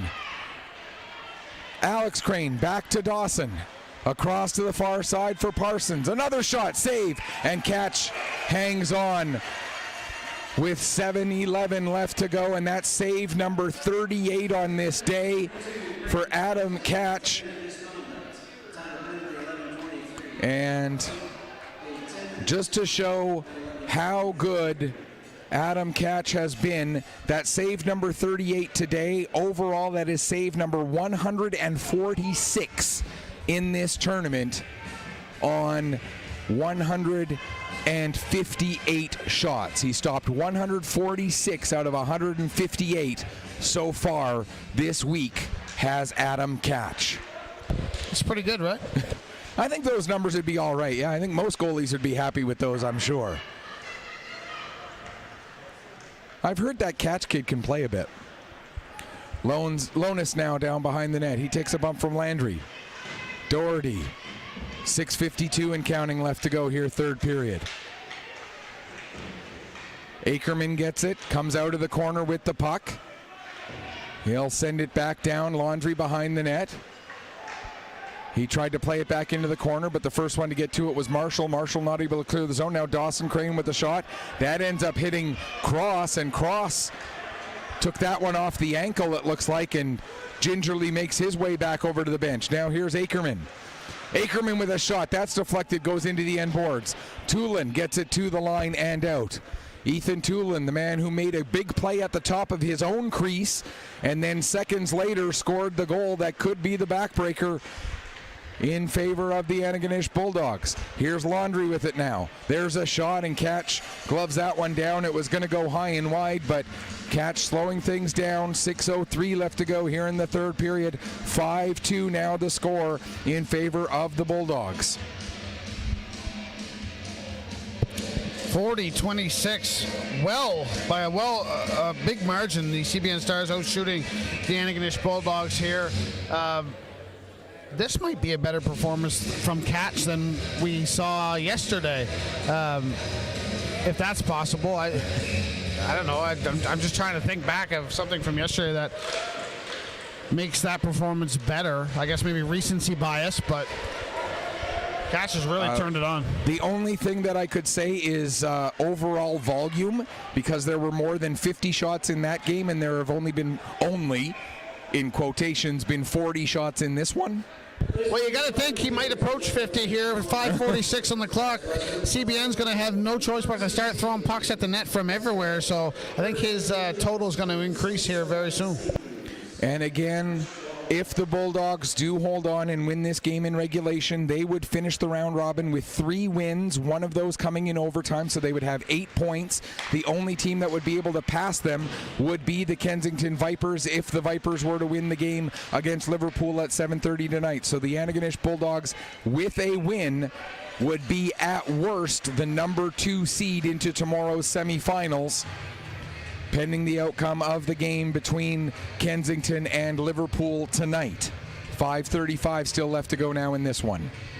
And again, the swings in, not sure what the right word is here, but the standings implications changing shift by shift, seemingly. Before this game, we were talking about Antigonish might not make the semifinals, and now we're talking about a potentially first place finish. So, I mean, it's absolutely crazy how things are turning every period in this tournament. We knew coming in as here comes a chance, and Alex Crane puts it wide. Great chance for Alex Crane to try and get his team within 2. Just over 5 minutes left. You're trailing by 3. How much longer does Riley Pettin stay in the net at this point? I know 5 minutes feels like an eternity, but when it's 3 goals is the margin, it's something to possibly start thinking about. Pass across intended for Munro. He'll chop it down. Armstrong can't get his stick on the puck. Comes back up the wall. Ackerman looks to work it out to center. He does. Fleming there. He'll play it across to McClellan. McClellan return pass to Fleming. 4:35 and counting. Munro back to McClellan. As the Bulldogs willing to just use clock. Now they'll work it up the ice. It gets past Kennedy, but it went off of Kennedy's stick, so not an icing. Kennedy ahead for Dawson Crane. He'll flip it in. Glove down by Fleming. He'll bring it back up the other way. Gains the red line and dumps it all the way down the ice. 4:13 and counting left to go. Waterman with the puck in the corner. Kennedy knocks it away from him. Dawson Crane will go and pick up in the far corner. He has one of the 2 CBN goals. Plays it across to the near side for Kennedy. Ahead, Sparks deflects it, and it goes down into the Antigonish zone. Fleming back to get it. Sends it back out to center, but it hits somebody in the Bulldog bench, so we'll get a stoppage with 3:52 remaining here in the third period. Pettin still in the net for now. Offensive zone face-off coming up for the Stars. Looking to see, it's more difficult to see the coaches on this side of the rink than it was for us for the last couple of days. Just trying to see if anyone is having any communication down there with Riley to give him a heads up to start looking for the call. I don't think that's happened yet. All 4 CBN coaches were facing directly towards the face-off. So now as the puck is loose there, there's a chance, and a big play by Sam Grant. He has his first goal of the tournament today, and right there he has a big play on the defensive side to clear a puck out from danger. Add Tyler Cross's name to that list, too. He was tying up a stick down there. Sparks with the puck. Cross with the tie-up and Grant with the clear away. The 2 of them together keeping that 3-goal margin for the Bulldogs. Here's Ackerman now, in across the line, fires a shot. It goes off of Cross's stick, up over the glass and out of play. 3:12 and counting left to go here in the third period. All coaches still looking the opposite direction, not even glancing at Riley Pettin. As the face-off will be to the left of the Antigonish goaltender, former Halifax Moosehead, former Pictou County Weeks crusher, former, I want to say Yarmouth Mariner. No, it wasn't Yarmouth. Now I've gone and talked myself. Adam Catch. Crusher, Moosehead, Cape Breton Islander. Cape Breton Islander, but he also Cape Breton West Islander, but he also played for somebody else in the Maritime Hockey League before coming to Pictou County. And now I'm drawing a blank on who it was. Either way, Adam Catch has been a story of this game, not the only story, but certainly a story of this game, as he has his second straight 40-plus save performance. Something else to consider, and I don't want this to come out or sound differently than it's intended, but we have a lot of time between games, or not a lot of time between games, but enough time to get these scenarios figured out and analyze the standings. These coaches and these teams probably don't have as much time to dedicate to that. So is it possible here, under 2.5 minutes to go now, Riley Pettin's still in the net, is it possible the coaches aren't aware that a regulation loss eliminates them and are thinking goal difference still? That is possible. That is certainly possible. It's not something that I thought about because, like you said, we have all that time to look at the combinations and permutations and what ifs and all of those things. And a bit of a perspective bias, therefore, means, well, if we've got time, if we figured it out, other people must have figured it out too. Right, and it's easy to say, well, they're coaching, so they must figure that out. I mean, that's their job, but it's not their own, you know. Sometimes you don't think about the standings to that level of depth. You're just worried about, you know, game plan and focus on the next game and let everything else take care of itself. So that might explain why Riley Pettin's still in net, down 3. As there's a chance for Dawson Crane following up Kyle Pettin. He can't get his shot through. Now Alex Crane with it, throws it off the side of the net. 1:26 and counting. Dawson Crane throws it towards the front of the net. It goes off the skate of Lorette and then wide. And now flipped out to center ice by Fleming. Riley Pettin, long lead pass. Alex Crane does not get a piece of that puck, or maybe he does, as icing gets waved off. 1:05 and counting left to go. Now with it is Doherty as we're into the final minute. Saunders sends it back deep. Fleming around the boards. Puck comes to the line. Kennedy still in the net. There is... It's the only thing I can think of. I just think they don't know that they're facing elimination right now. I think you're right. Lonis and Deering battle in the corner. Puck comes up to McGrath. Unless we've misread the tiebreaker rules, and the first tiebreaker isn't head-to-head, which I can't imagine that it wouldn't be, but that's the only other scenario that I can think of, is that we misread the tiebreaker rules and the first tiebreaker is not head-to-head. There's Saunders with a shot, and Catch makes the glove save and hangs on with 17.7 seconds left. I can't imagine that a head-to-head is not the first tiebreaker between two teams. I can't see a way it's not. No, nor can I. But we are 17.7 seconds away from the Antigonish Bulldogs moving into first place, at least temporarily, pending the outcome of tonight's game between Kensington and Liverpool. If Kensington wins, whether it's in regulation or in overtime, if it's in overtime, then the first tiebreaker would be head-to-head because they would both be at 8 points. We'll talk more about that one when we get to that game. Right now, the final of this one is Antigonish Bulldogs 5 and the CBN Moor Frost Junior Stars 2. Bulldogs 3-1 with one of their victories coming in shootout. The CBN Stars drop to 1-3, and it appears, like I said, if the first tiebreaker is indeed head-to-head results, then the CBN Stars have been eliminated from semifinal contention in tomorrow's action. Players of the game for me, it's got to be Catch or Lorette for the Bulldogs, and I liked Alex Crane's game today. I think I'd give him the Player of the Game award. I wouldn't argue with any of those three players. Adam Catch, obviously, 45 saves on 47 shots. Zach Lorette with 2 goals for the Bulldogs. Both very good choices. Alex Crane was fantastic for CBN. Or Dawson Crane, keep it in the family anyway. Or Riley Crane. Or Riley Crane. Yeah.